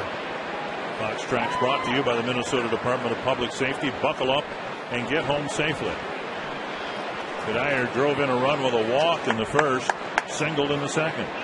You know, guys, that's just being into the game mentally and not giving in. To me, that's what we were talking about earlier. And now you got Suppan and the catcher not, being together here. But the one thing about it, even though, Justin's been in the league a while, but we got a bunch of young players who are under 30 years old. But mentally, they're really into the game, and you have to tip your hat. Joe and Justin leading the pack, just strong mentally to stay with the at-bat and stay with this ball game, even though, the score's getting out of hand. Bouncer to short. A run will score. Cuddyer retired. His second run batted into the game, and Mauer comes in for the 3rd run of the inning. And a good read right there by Justin at second base, seeing that ball is to his left so he can make it over to third. Twins take a 10-0 lead on Cuddyer's second RBI of the ball game, now at 25 on the year. Kubel at the plate. A solid 2-run single in the first, and then he had a sinking liner in the second. Ryan Braun in left field trapped the ball. It was ruled a catch, and Cuddyer was doubled off first.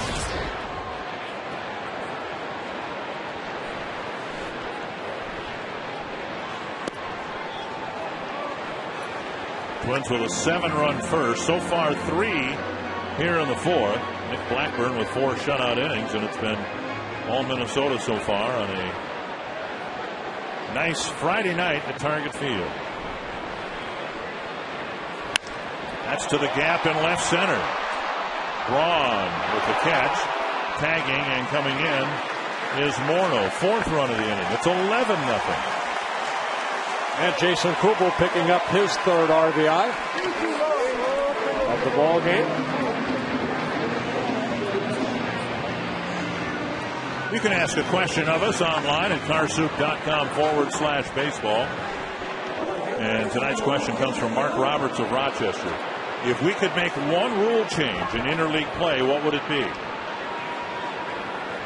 That they discontinue it. I mean, I don't mind, the Yankees playing the Mets, but, we could play the Brewers 6 times, but too much interleague play. How about just 6 times? 3 there, 3 here. And then that's it. No games in Philadelphia, no games in New York. No, that's what the World Series is all about. I think they, sometimes, you haven't seen in like the Phillies play the Twins this year. I don't want to see them during the season. I want to see them in the World Series. That's just my feeling. Well, if the pitchers are going to have to bat, we've talked about this before, if it's going to continue, and if you're going to have 2 different rules of play, Young with a swing and a foul, why not switch it around? We've recommended that for a long time. Let the Twins pitchers hit here in their home ballpark and play by American League rules in National League ballparks. Bring some novelty to the... I just think the National League should just adopt the designated hitter, and that's the way it should be. Off the screen in front of the Brewer dugout. I think eventually that's where they're heading to, but we just left the Boston Red Sox. We're done with the Boston Red Sox. We played them 5 times this year. We're going to face the Brewers, a National League team, 6 times. It doesn't make sense. Last year we faced the Baltimore Orioles 5 times. And we played the Brewers 6 times. 2-2.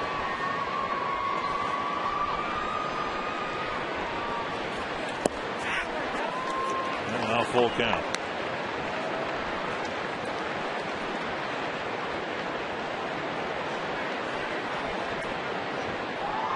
Nobody warming up in the Brewers bullpen, so Suppan hoping to get through this inning, maybe a couple more. Again, saving some of those arms out in that bullpen.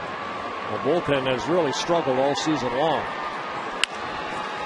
And that is a fair ball. And the throw way offline. Counsell threw it on the run, and Young will go to second. Probably a base hit followed by Counsell's errant throw and an error, allowing Young to go to second. Yeah, that's what they call it right there. Delmon Young credited with his 2nd hit of the ball game. An RBI single in that 7-run first inning. Right here, Counsell on the run. We've seen Nick Punto do this, but not that right there, just throwing it up the line. And Delmon Young going from first to second on the air.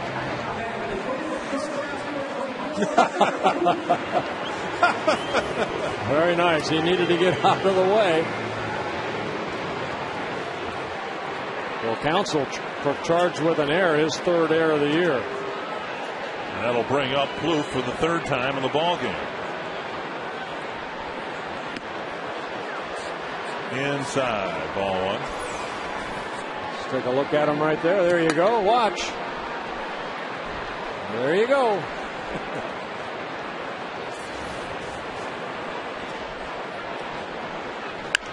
Ripped down the line, a fair ball. Plouffe will drive in another run with his first extra base hit of the base. And the fans getting into it, as we heard in Boston with Kevin Youkilis. Now the fans are going Plouffe. Plouffe picking up his 2nd Major League RBI on his first Major League double. A breaking ball. Plouffe stayed back nicely and then exploded right there. That ball right down that left field line. Elman Young scores from second base. Fourth run for the innings for the Twins. I'll tell you what, we got to bring more rookies up from Rochester. They all come up here and have an instant impact on the lineup. Luke Hughes with the home run in his first major league at bat. Wilson Ramos, 4 hits in his first major league game. And now Trevor Plouffe, 2 for 3 with 2 runs batted in. Dozen hits, a dozen runs for the Twins. And Suppan left out there to take one for the team. Second bat around inning for the Twins.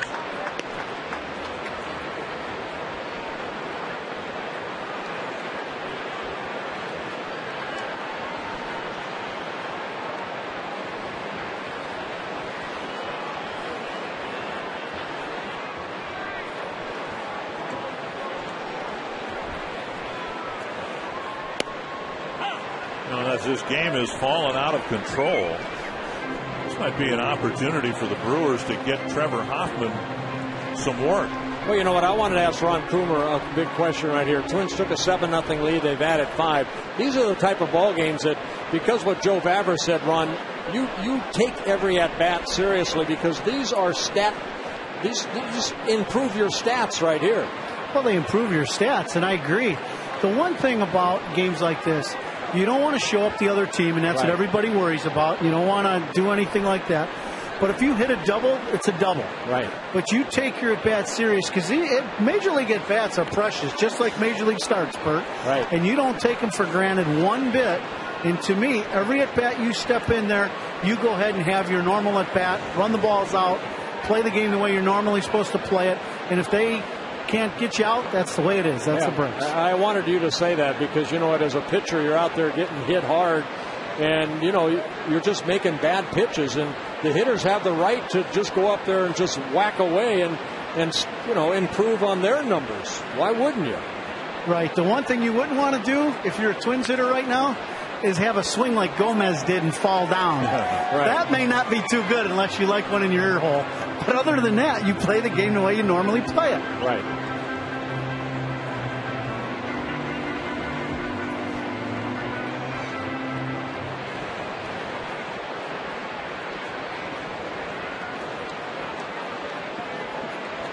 Three and 2 to Punto with 2 gone here in the 4th. And Punto is called out on strikes, but another bat around inning for the Twins. They tack on 5 more runs and now lead by 12.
lead here at Target Field over the Brewers. I'm Robbie Mikowski, and I'm in a Minnesota State Lottery winner's circle. I've got $100 in lottery tickets for Mabel Brayton, who is 97 years of age. Bert, how about this? Mabel Brayton made the trip from Pelican Rapids, Minnesota, and this is on her bucket list of things to do, and it is to be circled by you, Bert. Now, Mabel, Bert, you're not going to believe this story of Mabel tonight. Not only did she come to the game, this is her great-granddaughter, Emily, who's here, but she also caught a foul ball. Mabel, hold up that ball right there and let everybody see it in the camera.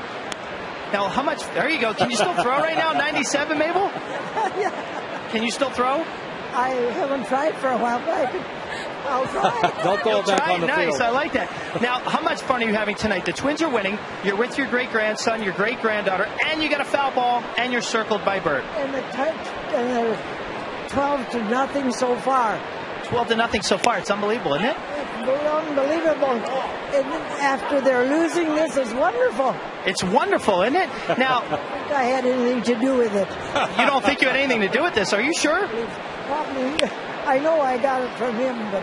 Hey, Robbie, ask Mabel. I know she's been a Twins fan a long, long time. Yep, okay. So Bert wants to know, he knows you've been a Twins fan for a long time, but you were telling me last inning, you've been a Twins fan since when, Mabel? Well, I suppose for 40 years. 40 years? I think longer than that, you were telling me, right? Yeah, but I couldn't always watch. Well, no, 50 years, because we got TV 50 years ago. 50 years ago, you got TV, and how about that story? Now, Bert, her husband, is going to be 99 years of age in July, and it's a great story. She's here with her family, and certainly a wonderful night. So when you sum it all up, what will you remember from tonight, Mabel?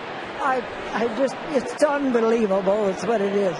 The stadium is just... Well, congratulations to you, Mabel. Say back to you, Bert. Yeah. Say Bert, it was just fun watching the game. Back to you, Bert. Thank you very much, Mabel. Yeah, Mabel, I was told, she didn't want to wake her husband up while he's sleeping, and she would listen to the ball games with a little transistor radio plugged into her ear. So, a huge Twins fan. Mabel, happy 97th birthday to you. Hitter is George Kataris. And there's strike one.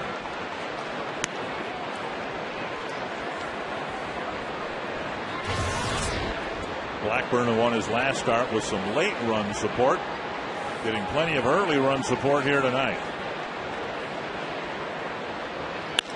That's hit to center. Span has it for out number 2. AT&T trivia.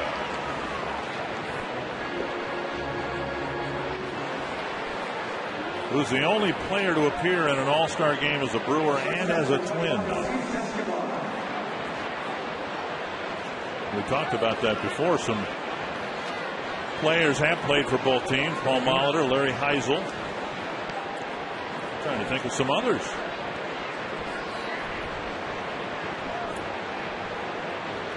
Maybe there haven't been as many as we thought. Inside a ball.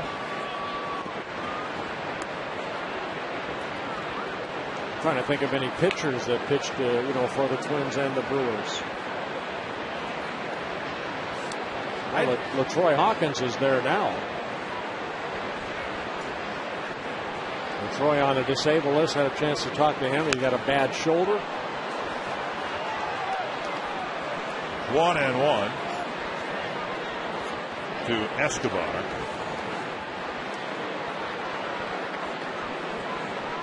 I'm going to go with Larry Heisel only because I'm not sure that Paul made an all-star team as a Twin. There's Hawkins. Bouncer right side, looks harmless enough. Hudson to Morneau, a scoreless fifth straight scoreless inning for Nick Blackburn, and the Twins lead 12-0.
This one's got a chance, and it's gone.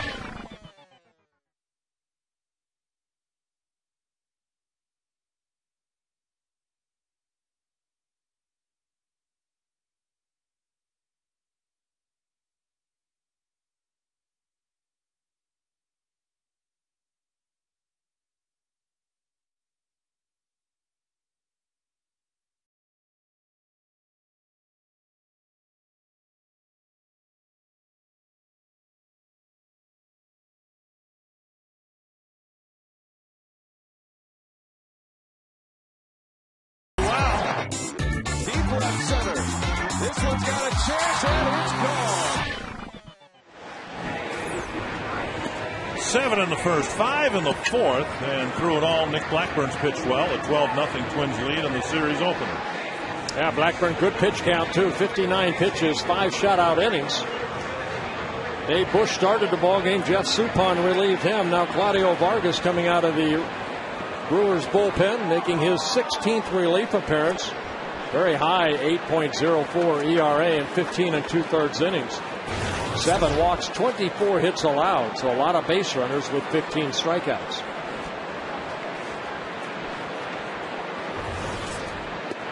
Up and away, ball 1. Span's 4th plate appearance. We're just starting the 5th inning. Scored a couple of runs, got a couple of hits, drove in a run.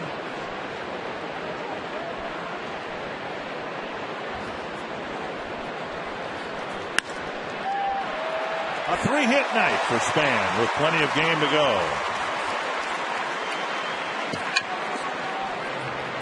Paul Molitor had, of course, a Hall of Fame career, most of it spent in Milwaukee. Some very good years for the Twins. Getting his 3,000th hit in a Twins uniform. Well, a lot of hits right there. This guy, I mean, Paul Molitor was a tough out. He had no movement up at the plate with his bat. Very quick hands. A lot like Bernard Span as far as just popping that bat toward the ball. Part of the, 93 Toronto Blue Jays World Series team, the MVP. And then the good years he had here in Minnesota. And a good guy. That's the biggest thing about Paul Molitor. Just a good guy. And Molitor named tonight one of the 50 greatest Twins. And if you want to see the complete list revealed tonight, visit FoxSportsNorth.com.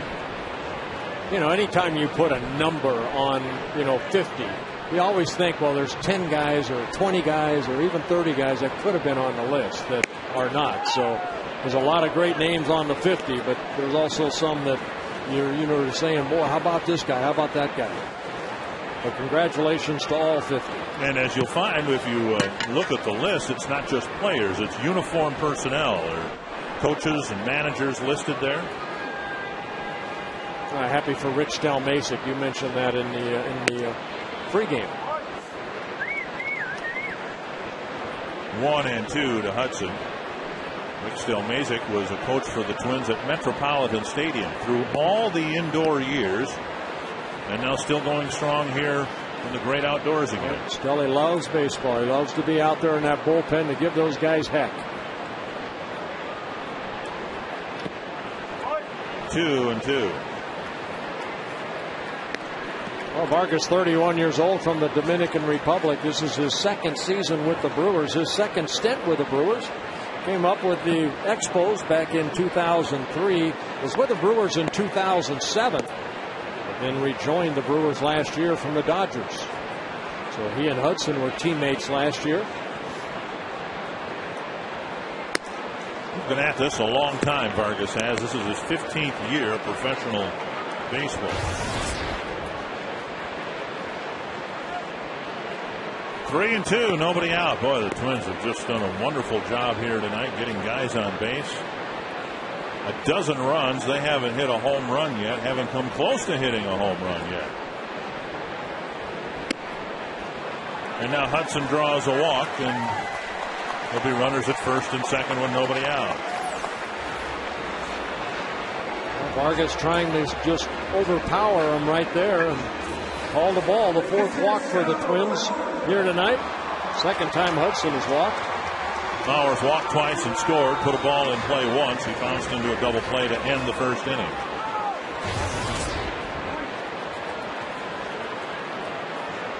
You know, the Twins have some options here as we move through the game. They've got 4 bench players, and if Ron Gardenhire wanted to, he might be able to relieve Joe Mauer behind the plate with Drew Butera, as he did in the blowout loss in Toronto. Ken Maka doesn't have that option. He's got 13 pitchers, 3 bench players, and one of them isn't even here. Jody Garrett, back home in Illinois, is on his way here for tomorrow's game. Garrett and his wife bringing into the world a baby this morning. So you got Ricky Weeks and a backup catcher. That's it.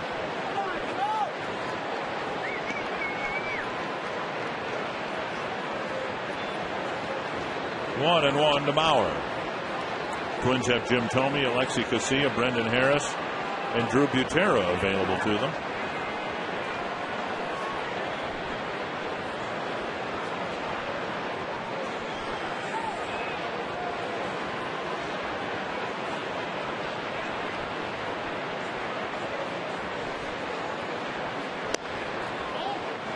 Two and one.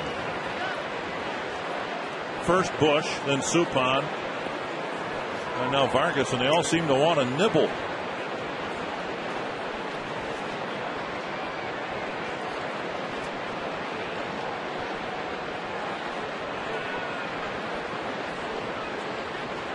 Two and one to Mauer.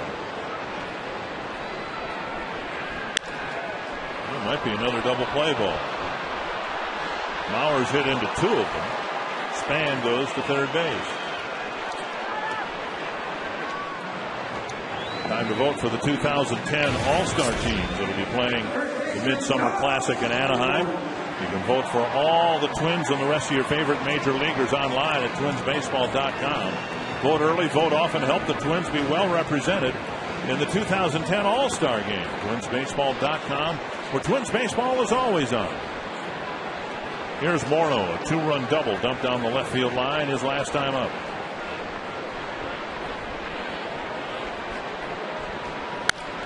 Ripped to right through the shift, and Span scores the 13th run of the game. And Justin gets his 32nd run driven in on his second hit, and Span scoring for the 3rd time in a ball game. Jumping on that first fastball, and see it left out over the plate. And even with the shift, you see how quick that ball got to Hart out in right field. Kanier with an RBI walk in the first. He singled in the second inning and then drove in a run with a ground ball in the 4th. Ball 1. And the Twins have seen the Tigers come back and catch them in the American League Central. Tigers open up an interleague series against the Dodgers tonight on the West Coast. 2-0.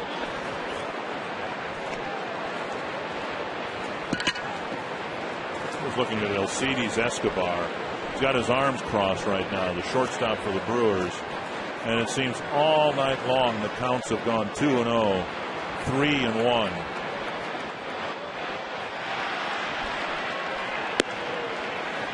And it's got to be frustrating if you're a fielder to be standing out there watching this. Well, they brought in a new pitching coach, Rick Peterson, but you know what? I mean, if the talent isn't there and they're not attacking the strike zone, you know, Rick Peterson's considered one of the best pitching coaches in the game of baseball. There's a 4-pitch walk. There's Rick Peterson right there. And only watch. To see him when he was a pitching coach with the A's, then later with the Mets, now again with the Brewers. So Kanier walks and Kubel comes to the plate.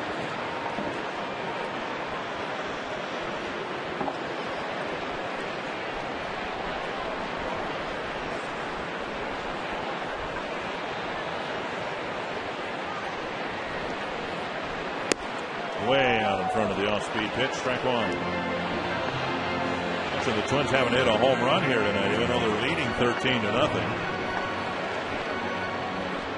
Game number 42 on the season, and the Twins have hit 38 home runs.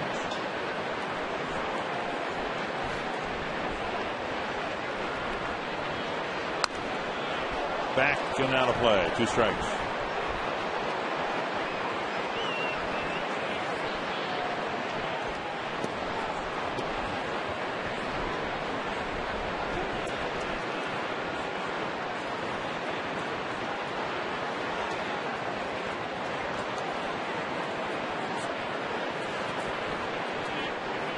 Well, Brewer fans may not be watching the game. They might be enjoying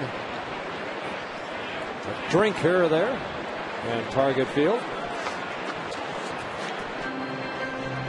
Those 2-fisted sloppers. I love that old county stadium that they used to have, and I love the 2 things about it. About the 7th inning, they always showed, don't be a 2-fisted slopper, and to drive home safe. And then when the pitcher was taken out, he always showed the pitcher going into the shower and then slipping on the soap and hitting his head and everything else. Liner to right, Hart catches it. Inning is over. And the Twins get another run they hope they won't need.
And much, much warmer. A mix of clouds and sunshine. Our first pitch temperature 83 degrees.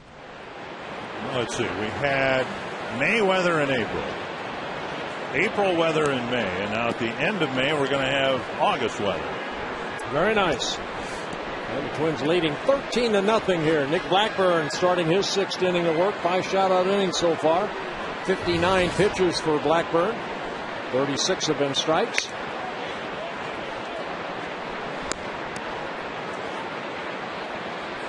1-0 to Joe Inglet. Drew a 2-out walk against Blackburn in the 3rd.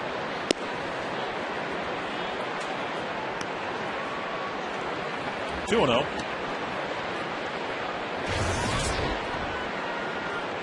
Inglet, Gomez, and Braun to face Blackburn here in the 6th.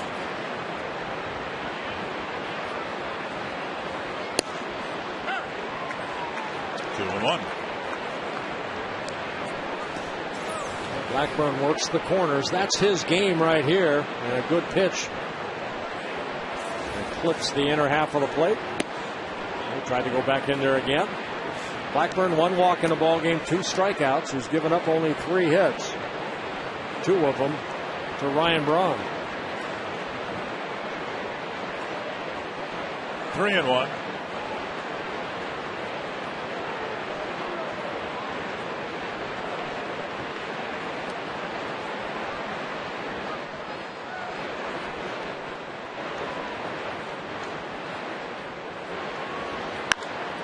Span over a few steps.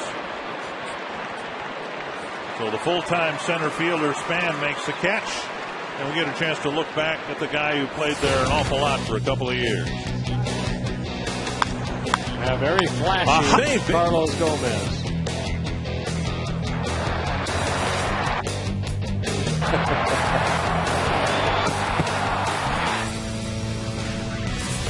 Some idea how much things have changed here. It was 2 years ago, Gomez's first year with the Twins, and he was kind of the marquee guy. Sure, Mauer and Morneau were on the team, but it was Gomez that electrified the crowd and kind of regenerated. Nice stop by Plouffe. He'll have no chance to get Gomez, but he was the kind of the guy who kind of re-sparked the crowd. The Twins had just lost Torrey Hunter through free agency, had traded Johan Santana, and the fan base seemed to really embrace Carlos Gomez. Well, I think you look at going back to Kirby Puckett, then the torch was passed to Torrey Hunter and now Gomez and now Denard Span. I mean, talk about Kirby, Torrey, and Gomez. They all have that outgoing personality that just kind of, I think, draw a lot of fans just love to see. You can see that they love playing the game of baseball. Ryan Braun, the hitter.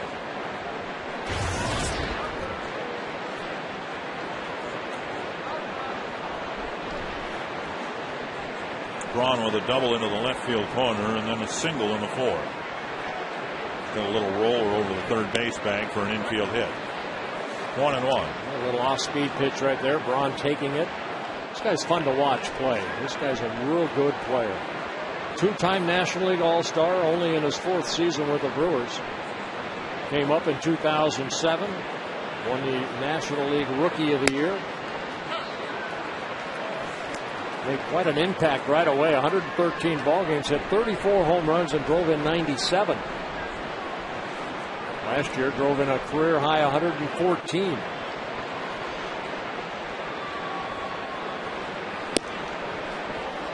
Understand why the Brewers thought they had a nice combination to work with here offensively. And no pun intended, a brawny middle of the lineup. Power from the right side, power from the left side. Hart with some power, McGee. And then you infuse the lineup with some speed. Gomez, Escobar, Inglet to a lesser degree, Ricky Weeks. And you could imagine if everybody stays healthy and the pitching staff does a representative job, that the Brewers could be there at the end again fighting for a division title. Again, it's not the offense. The offense third in the National League in hitting right now. They scored 214 runs, but you have a pitching staff that has given up a lot of runs, so they have to win games 8-6, 8-5, that type of a ball game, and that can tear you down if you don't win the 2-1, 3-2 ball games. 2-2 to Braun, and just off the outside corner, 3-2.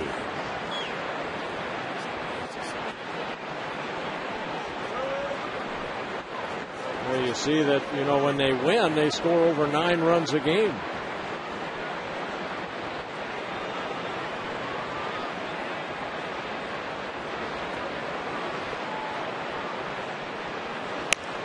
Line foul over the roof for the Twins dugout.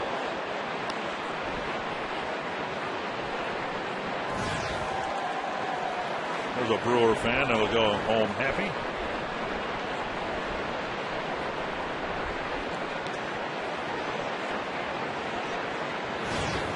Still 3-2.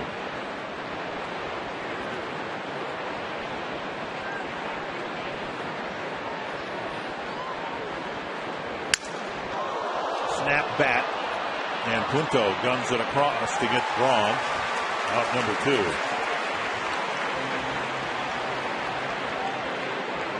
So 2 down, a runner at second, and Prince Fielder coming to the plate. Our AT&T trivia question.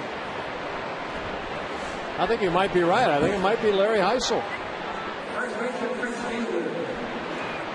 Yep. And 77, and then I believe his departure through free agency, I believe, landed him with the Brewers, where the Twins had a pretty good lineup back in those days. Heisel, Bostock, Peru. And then within a short period of time, they all went elsewhere. Yeah, he's a good hitter. Larry Heisel, very good hitter and a good guy. Bouncer right side. And the inning ends. 6 shutout innings for Nick Blackburn. And a 13-0 Twins lead.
Back to the Coors Light sixth inning. Time now for the Coors Light freeze cam. Well, you can see the trap right there by Braun, but he ends up getting the call that he caught this ball and then doubled up Michael Knier at first base.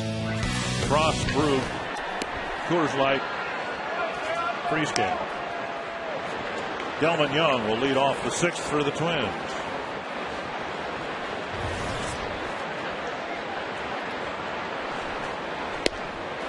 Ball one, ball two. How many times have we had that situation here tonight?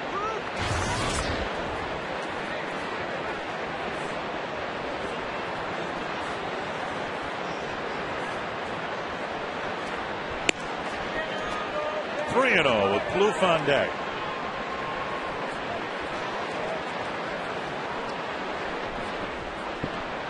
Mitch Stetter warming up.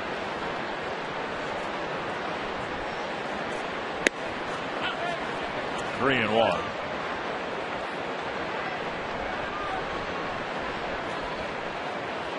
Excuse me, 2 and 1.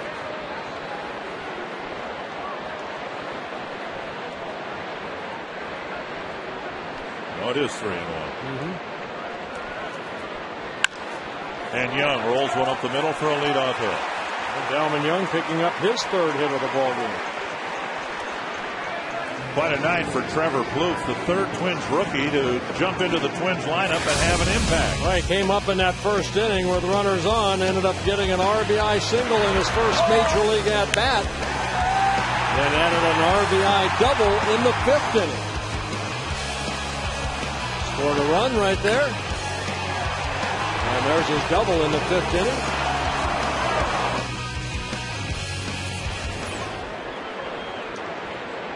Plouffe with his fourth plate appearance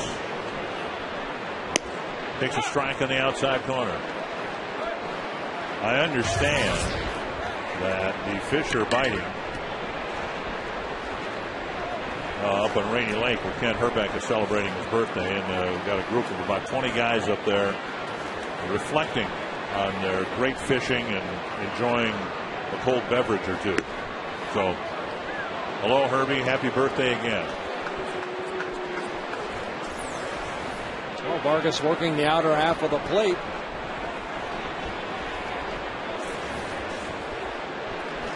Two strikes to Plouffe.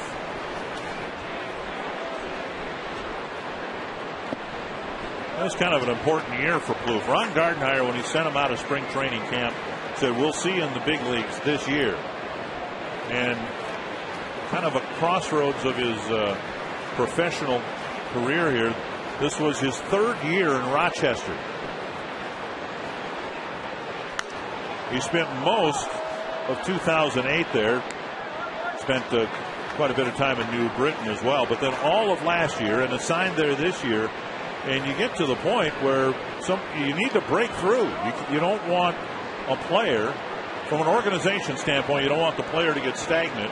And if you're Trevor Plouffe, you want to move on with life too and move on to the next level. Well, a career 256 minor league hitter coming into this year, his sixth in 6 full minor league seasons. You know, the biggest issue he had early in his professional career was his defense. At Beloit in 2005, he committed 35 errors. I think you see that a lot in the minor leagues. You know, guys trying to do too much, and you got to have things to work on. 1-2. That's to the right field corner. And Hart makes a catch on the edge of the track for the first out. I remember back in 1969, Fred Waters was our manager in Sarasota, Florida, and if there wasn't an error in inning, we had a pretty good inning. There was a lot of errors by guys out of high school or college that are trying to make an impression, try to do too much.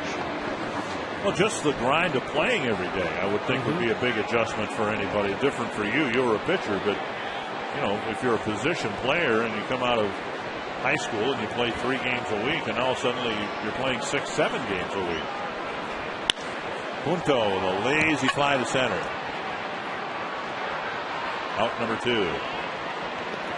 Back to the top of the order, and Denard Span.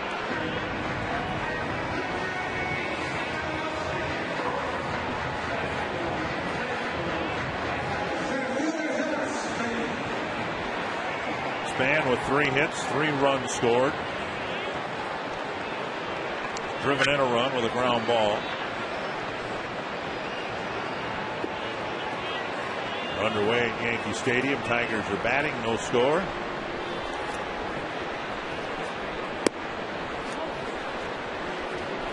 At Dodger Stadium out on the West Coast.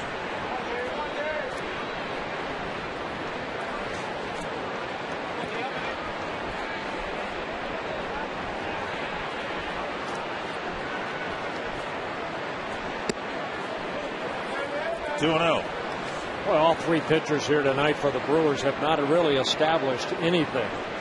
I mean, Bush, to start off with, Dave Bush, he just had no control of his fastball. Saw Suppan kind of nitpick through 3 2/3 innings. Now Vargas in his 2nd inning falling behind on almost every hitter. It's almost like they don't trust their fastball. And Vargas is a guy that can get that fastball in the mid-90s. He's throwing a lot of off-speed stuff. Their bullpen combined a 6.03 earned run average. That's not good.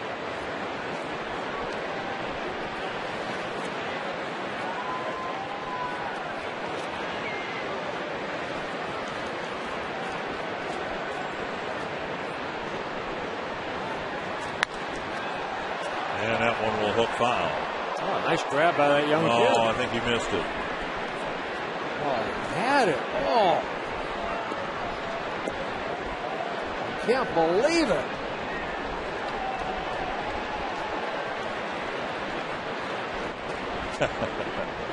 Well, maybe he slowed it down for that young lady.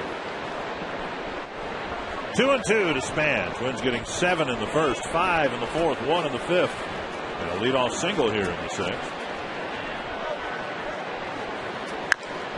High fly to left center. Braun ends the inning. On to the 7th. The Twins comfortably in front.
Still out there pitching to Casey McGee. Ball 1. Yeah, Blackburn making his third career start against the Milwaukee Brewers. 0-1 coming into this start with a 6.39 ERA. A couple years ago, faced the Brewers at the Metrodome. Last year, lost a tough ball game. Complete game, 3-2 loss.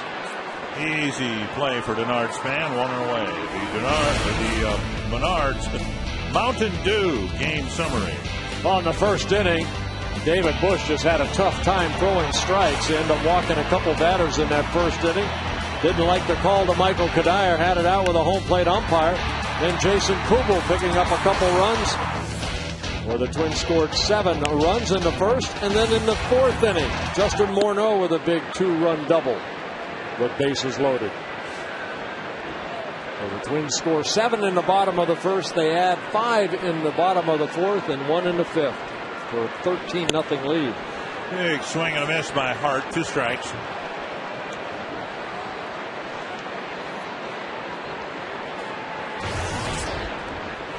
Blackburn with 2 strikeouts, struck out Hart looking in his last at-bat, leading off the fifth.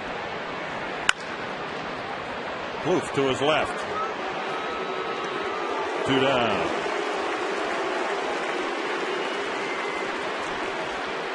We had it for a while here with Lou Ford, but the fans jumping on Trevor Plouffe to give him a little serenade early on.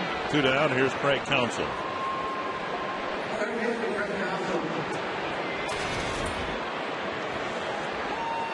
Counsell has one of the 4 Milwaukee hits.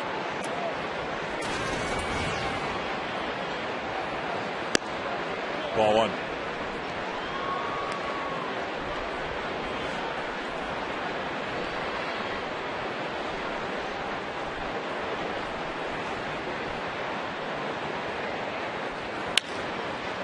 Chance for Plouffe. 3 up, 3 down in the 7th.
I'm loving it. By Toyota. Thank you for standing by us. For more information, visit buyatoyota.com. And by Quest High-Speed Internet. Get blazing fast speeds that won't burn up your wallet. A reminder, you can get involved in our telecast. Let us know who you think has been the Arby's value player of the game tonight. Text the word value followed by a space and the player's name to short code 234-234. Yeah, Nick Blackburn with 7 shutout innings so far. Orlando Hudson takes ball 1, hitting right-handed against Mitch Stetter. Yeah, Stetter kind of that sidearm type of delivery. Not an overpowering fastball, mixing a curveball and a changeup. And that's going to die in front of Ryan Braun. Orlando Hudson has his 3rd hit. He's gotten a couple of walks. He's reached all 5 times. And let's find Robbie Innsmikowski. I'm hanging out here in the home run porch in left field, and I got myself a bratwurst. You think Milwaukee's known for brats? How about Target Field? We have him here, and I've got Andy here who's from Milwaukee, and he's eating a burger right now, believe it or not. How does a guy from Milwaukee get a burger when you have brats right here? You compare the two. I didn't realize they had brats here. You didn't realize it. Down the left field line at the Legends Club. So I'm giving you my brat, and I want to know how this is, okay? All right, I'll try it out. Well, he's going to try it out. Our brats are pretty good, too, you know, right, Dickenberg? That's right. There you go. Enjoy it, okay? Very nice, Robbie. Robbie must have got that for free. Bowers had kind of an odd night at the plate. A couple of walks, a couple of runs scored, and a couple of ground ball double plays.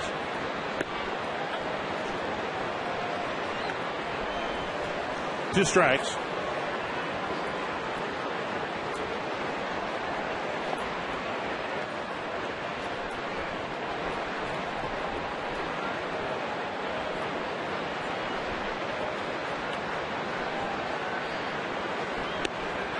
Check to swing, and it's 1-2. Stetter making his 8th relief appearance. This is his 4th season with the Brewers. He was sent down for almost a month down to AAA, just recalled on May 9th. And lifted foul back into the seats. Well, not too many times the Twins put 16 hits on the board, and Joe Mauer's over.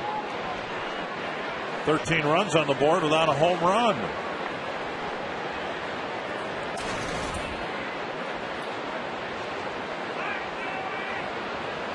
Four extra base hits are all doubles.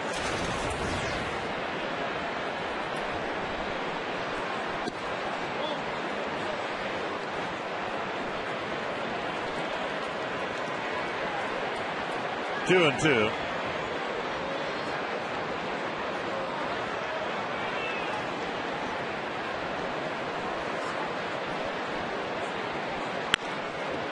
Mauer reaches for it, lost the fly ball to center. And Gomez with the catch, one away. Well, you'd think that Stetter would be tough against left-handers only because where he gets on that pitching rubber, the first base side, and then that ball's almost coming from second base. The only left-hander the Brewers have in their bullpen. Here's Morneau. 3 runs batted in, a couple of hits. Saw that shot right there. His heel is actually, as far to the first base side on that rubber as it can be, if he's even on the pitching rubber.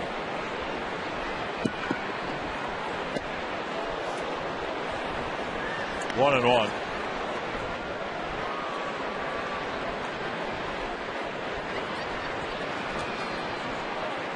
Might be touching it, maybe the corner of his heel.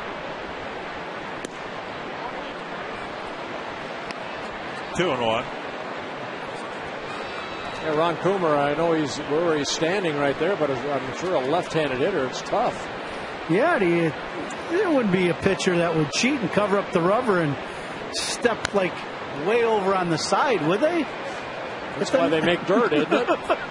It doesn't look like he's even close to the rubber. I remember one time I faced Nolan Ryan. I went out there for the first inning, and he wasn't even near the rubber. His mark was like in front of the pitching rubber. He was like 6 inches in front. Now you look at that shot right there. He's not on the rubber. I don't think any part of his foot is on that pitching rubber. Ouch. Oh, boy, look at that spin on that ball. And it'll be an infield hit for Morneau. Boy, that was like a cue ball right there. That's what he gets for cheating. Morneau picks up his 3rd hit. That ball hit the turf right here, the dirt. You see the inside-out swing, but watch this ball as it hits the turf right here. Escobar, it just kind of knocks it down. So 2 aboard for Kadire, who's walked twice, driven in a couple, has a base hit.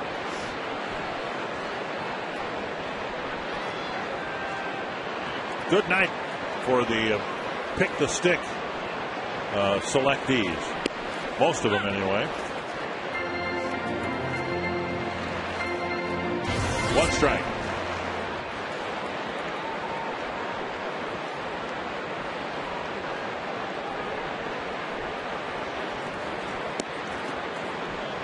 And now a ball.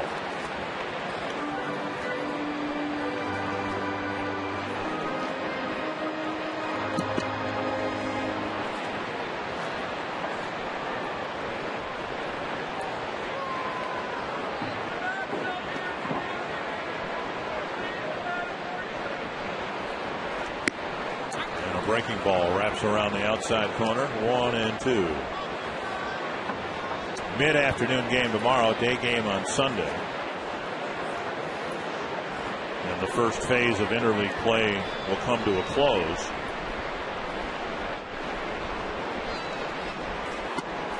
It will resume again in a couple of weeks. The Atlanta Braves, to see Jason Hayward, outstanding Braves prospect. Bobby Cox's final year managing the Braves. And the Colorado Rockies come here. Then the Twins go to Philly, Milwaukee, and take on the Mets in New York. Beaten into the ground off of Kadayer's foot. Ouch. 2-2. Well, where's that pad on the left foot? See where it hit him right there. It got him on the foot with the shoe. Beneath the pad.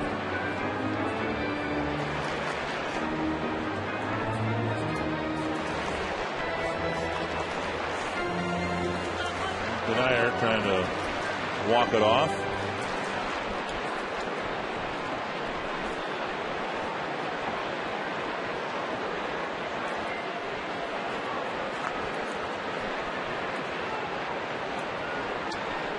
Two and two. Nearly hit Kadayer in the same foot.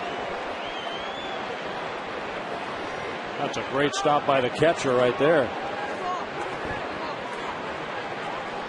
Kataris has had a full night's work, hasn't he? Watch his stop right here. Ball and skips, and somehow he gets that ball in the glove.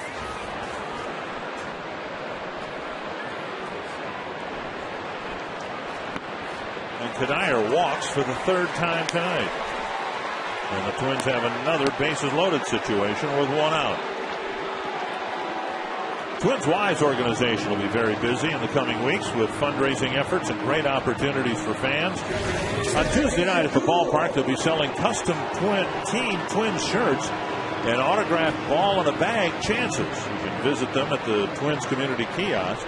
And tickets are on sale now for the annual Hang with the Majors at Majors in Bloomington. Check out twinsbaseball.com/community for all the details. Kubel takes strike one. Kubel's hit the ball on the nose 4 times tonight. Little sinking line drive in the second inning that was should have been ruled a hit. Instead it was ruled a catch and a double play. 1-1.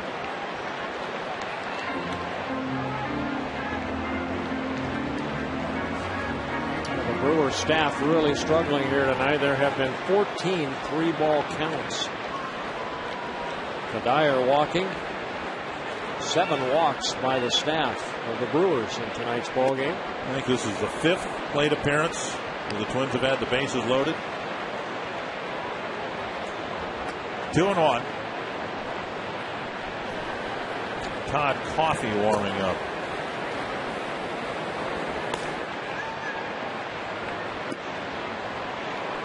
Three and one. And make that 15 3-ball counts.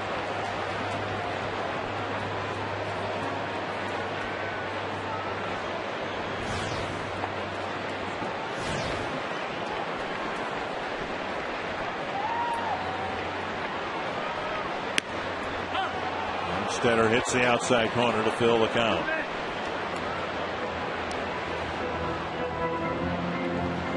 Only been 1 strikeout in the ball game, and that was Nick Punto ending the 5th inning. That was Jeff Suppan.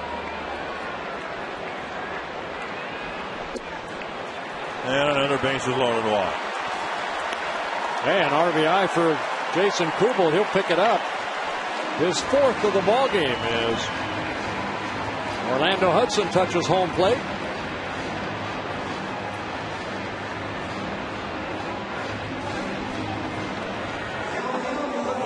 Delvin Young with the bases loaded. Twins now leading 14-0.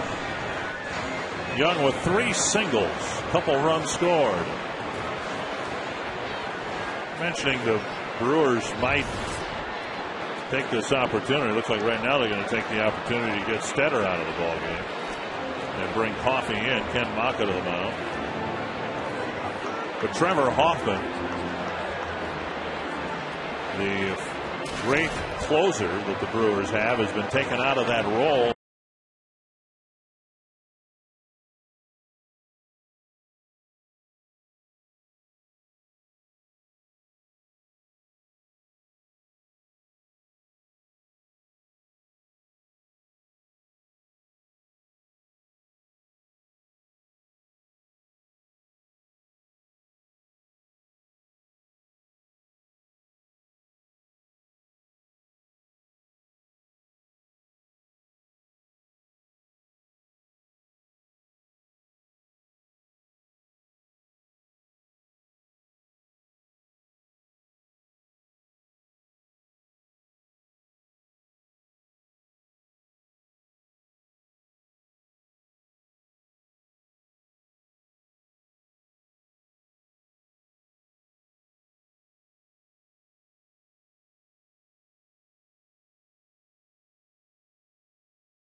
First and 7 more for the Twins. Todd Coffey apparently had about 5 cups out in the bullpen. Hey, nothing wrong with this. Watch this.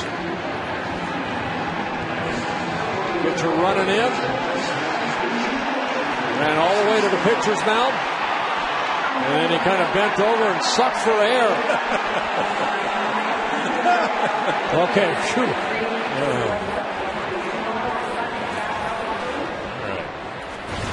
Well, he won't be fined for delay of game, or whatever they call it in Major League Baseball. Well, Coffey, one of the better relievers for Ken Maka and the Brewers, making his 22nd relief appearance. He made 78 relief appearances last year. Had a very good 2.90 ERA. Not the situation you want to come into as a reliever with bases loaded and 1 out.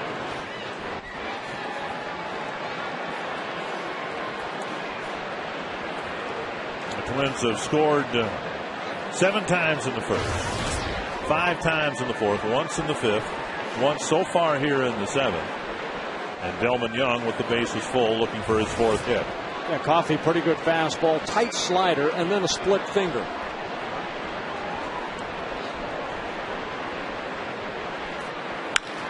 That's hit well to left center field.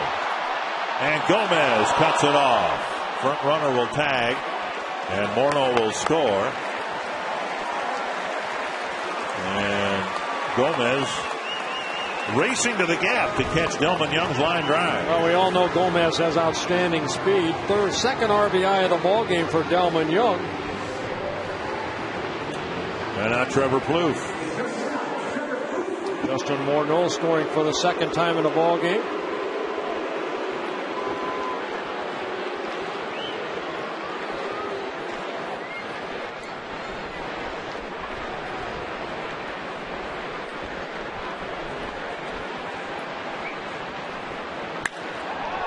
Tomahawks that breaking pitch again and hooks it foul.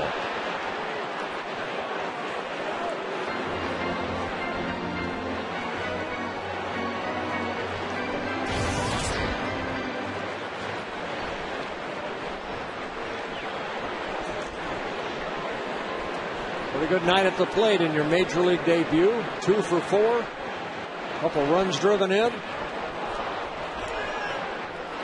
And swinging wildly at a breaking ball down and away. thrilled to death to be here, of course, but probably also understands there's not much he can do about the situation. He could hit 800, and he's probably still going to be sent down when J.J. Hardy is ready to go. He's in one of those situations as Wilson Ramos was, where the Twins want him to play every day. They don't want him as a backup infielder here at the major league level. And Plouffe put away with a pitch down and away, and that'll end the inning. Couple runs for the Twins in the seventh. You're watching the Twins and Brewers on Fox Sports North.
Blackburn, you'd say, can I spread these out? But so far in our Quest high-speed pitch, Dave Bush, we didn't see a lot of them. He was clocked as high as 87. Nick Blackburn as high as 93.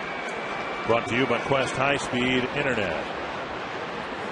George Gutaris will lead things off.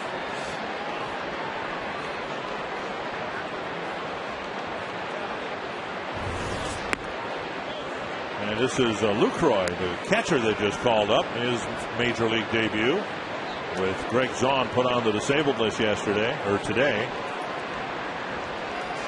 Not Lucroy, but Lucroy.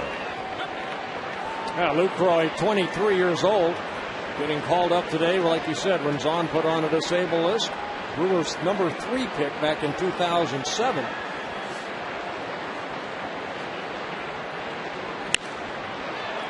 And he gets a hit in his first major league at bat. And takes a big turn and holds up with a single. So something for Brewer fans to cheer about tonight. Well, they'll throw the ball out.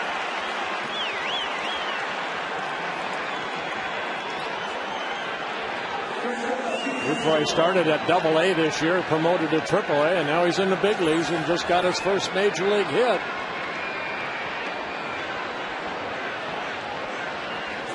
Hit number 5 in a ball game for the Brewers. And now Alcides Escobar. A couple of ground balls to the right side for the Brewers shortstop. Punto. And Morneau catches it, but comes off the bag. Escobar reaches on a fielder's choice. Well, Blackburn got a double play turned in the 4th inning. 14 ground ball outs so far for Nick Blackburn. Escobar getting down that line pretty quickly, but Hudson, good turn right here. Good throw, just a little up the line. Justin picking it.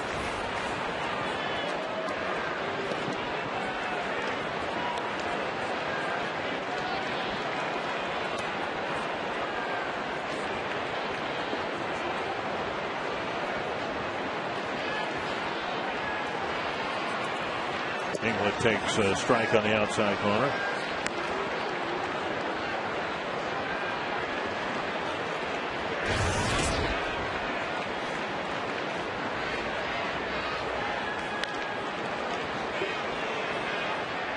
And now 2 strikes.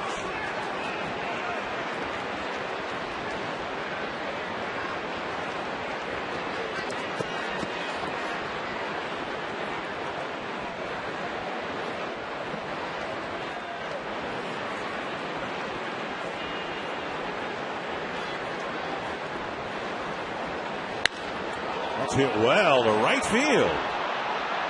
Kadire has it hit the base of the fence. Escobar will be held at third. And the overhang coming into play there, even though the ball never came close to hitting it. Yeah, see, that's one thing that we have not really seen here. We saw Billy Butler hit the limestone there and the ball deflecting back to the infield. But right here, that high fly ball, Kadire, does it go all the way back, or is it going to hit the limestone? I think he thought it was going to hit the limestone, but instead it hits the base of the bottom of the fence. That shoots out there about 6 or 7 feet, right where Michael Kadire is at right there. It starts out about 3, and then it goes to about maybe 10 feet toward that right field gap area. Infield back, Gomez pounds it foul, but it's going to be an ongoing cause for concern in right field, not just for Kadire, anybody, because you can get at least 3 different caroms. The limestone, the wood defense in the middle of that wall in right, and then the padded. That's hit a long way to left field, and Gomez stands and admires an upper deck home run. I don't think Nick Blackburn real happy at Gomez.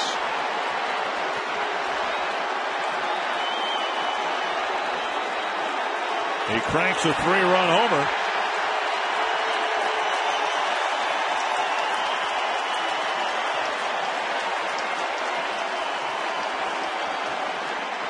I think Blackburn had some words with Gomez the way that he stood there and watched it. And Ron Gardenhire is going to come out and get Nick Blackburn.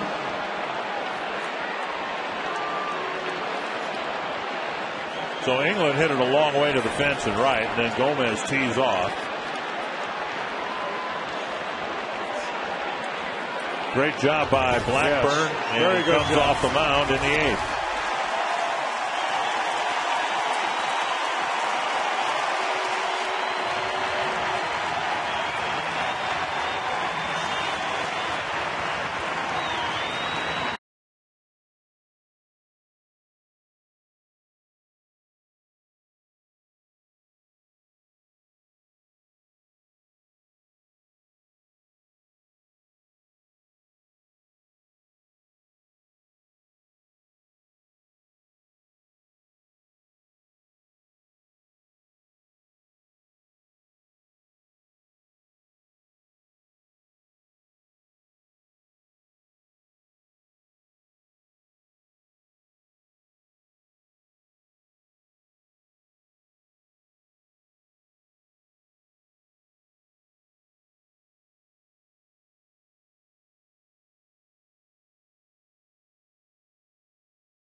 Well, it came off the bat of Gomez, but it's what happened after. Gomez hitting this ball a long way, but then dropping the bat. And, you know, we talk about Twins are up 15-0. You don't show up the other team. And right there, I think Gomez showed up Nick Blackburn. And I think that's going to stay in the back of Blackie's mind for a while.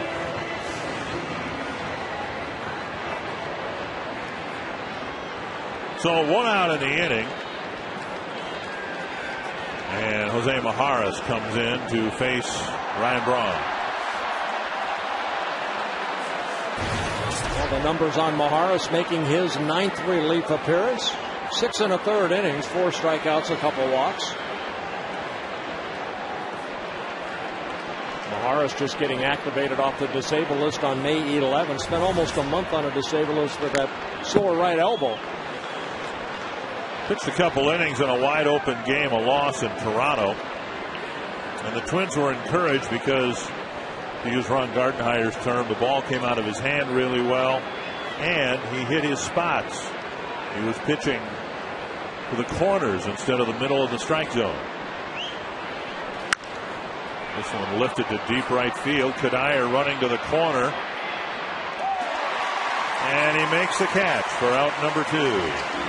And on this night when the Twins are acknowledging the 50 greatest Twins, we put special focus on one favorite former Twin. To right center field. Myers and Nunnally chase it. Myers, the ball drops. Molitor has his 3,000th hit, and he's chugging for third. And he's in with a triple.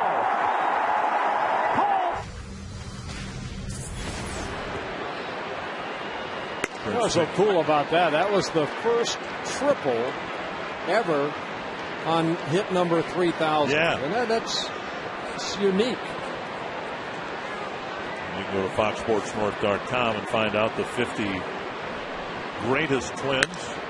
There's a deep drive to left center field, but Delman Young back near the track hauls it in. Majares gets a couple of long outs, but he gets the Twins off the field in the 8th.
Stand at Target Field. They lead 15-3. I'm Robbie and Smikowski. We're going to break down this great game for the Twins on Quest Twins Live, featuring the Toyota post-game wrap.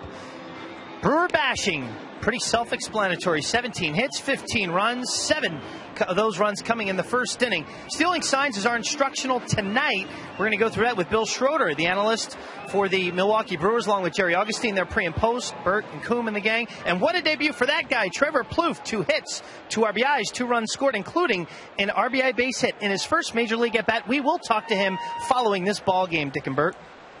All right, Robbie, thank you very much. Get pretty busy over there at short, too. I've got him with 5 assists, I think. 5 ground balls he handled cleanly. Yep. Strike 1 to Nick Punto. Punto, Span, and Hudson.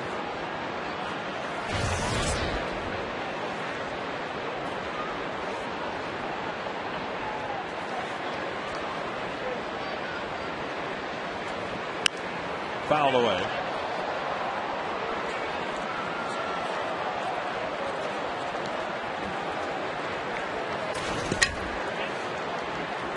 Coffey got the Brewers out of the bottom of the 7th, trying to make quick work of the Twins here in the 8th. Really, there hasn't been anything along the lines of a quick work. I guess the 2nd and 3rd innings not so bad for Suppan. He got 6 outs with just 6 batters faced, but he got a little help from an umpire's call. 1-2.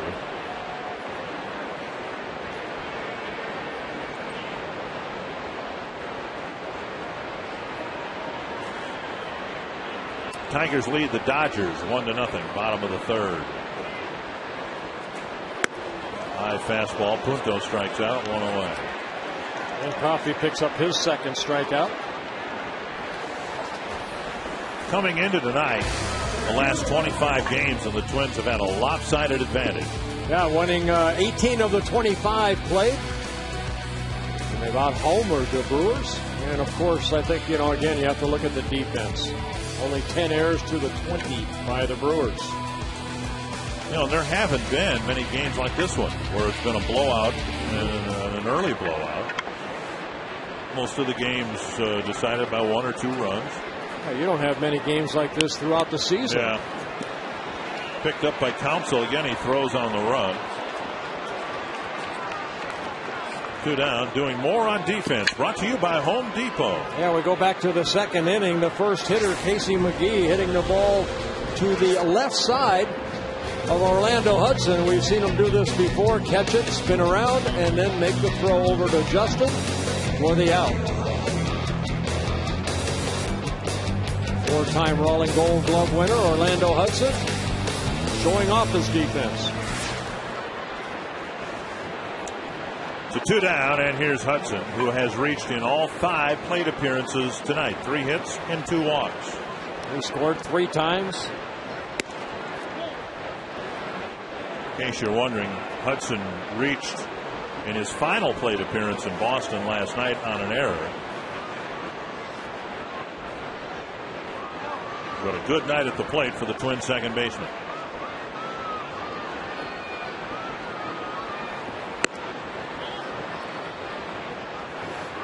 Two and 0. Coffey with that fastball in the low 90s. He had the Tommy John surgery back in 2000. Came up with the Cincinnati Reds, spent 4 seasons with them. And this is his 3rd season with the Brewers.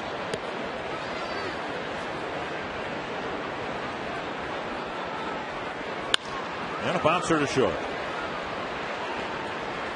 Hudson finally retired. The Twins go down 1-2-3 in the bottom of the 8th.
Run's kind of hard to come by at the end of the road trip, but not tonight on the Toyota Game Reset. Well, 7 runs in the first for the Twins, 5 in the fourth, and a lead 15-3 here in the top of the 9th inning. Let's see what Maharis can do here in the 9th inning. A good start, a fastball on the outside corner. That's what the Twins want to see from him. Better location of his pitches. A bouncer to third, backhanded neatly by Punto. On target throw, one away.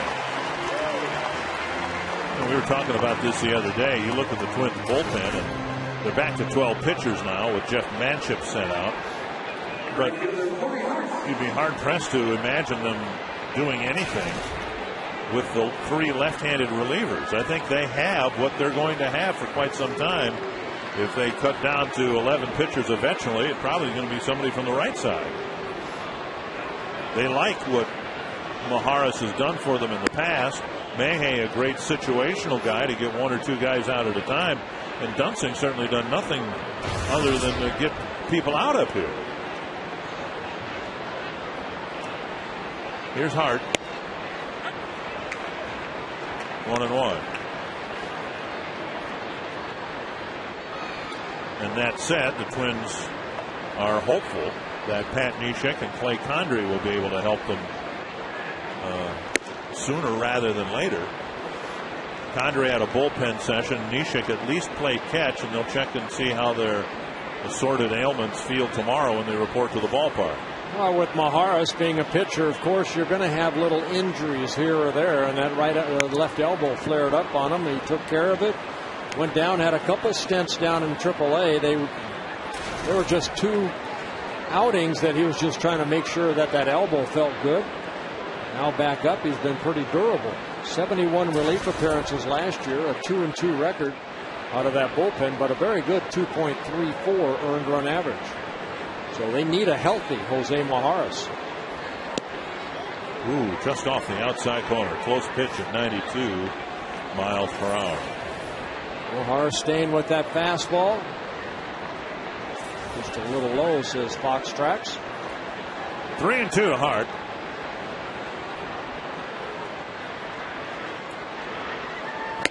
Got him. 2 gone. And Jimmy John's delivery of the game delivered by the Twins shortstop today. Yeah, Trevor Plouffe, what an evening here tonight. His major league debut in the first inning, got the first 2 ground balls in his first at-bat. Delivered an RBI base hit and scored a run in that 7-run first inning. And then in his third at-bat, an RBI double. His first extra base hit at the major league level. And we'll hear from Trevor Plouffe, the Quest Twins Live postgame show. Strike 1. Great counsel. Yeah, good breaking ball right there to get strike 1.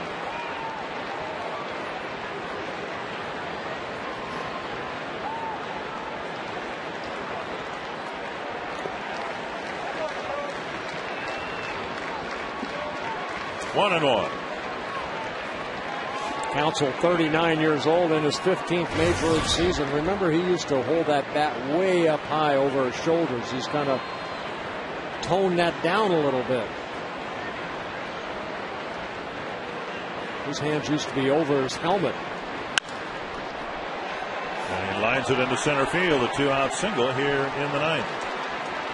Counsell gets his second hit of the ball game. And for the Brewers, their 8th. Jonathan Lucroy will hit next.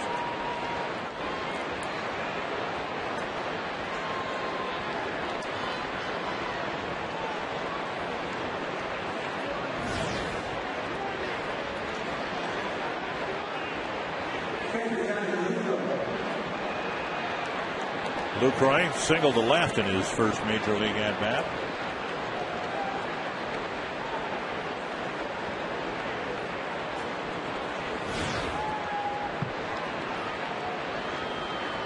Outside, a ball.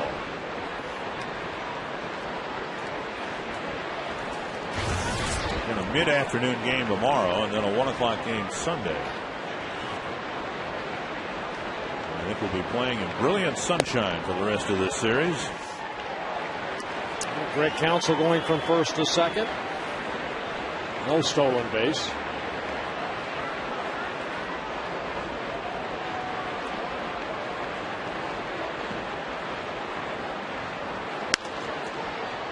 over the Twins dugout, and 1-2.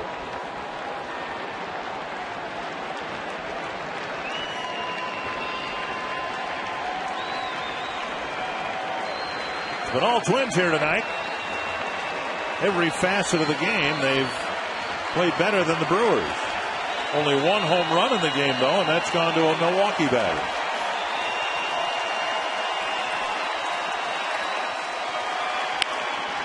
And Punto gobbles up the 5-hopper, and the Twins get back into the home part of their schedule with a convincing win over Milwaukee. A 7-run first set up the stage for a lopsided win for the Twins, Anthony. A much-needed win for Minnesota. They snap a 3-game losing streak with a season-high 15-run output. We'll show you how they did it. We'll talk about how big the first inning was. We'll hit the field for our instructional. How you steal signs and how the pitchers and catchers prevent it. And we'll hear from Ron Gardenhire on Quest Twins Live.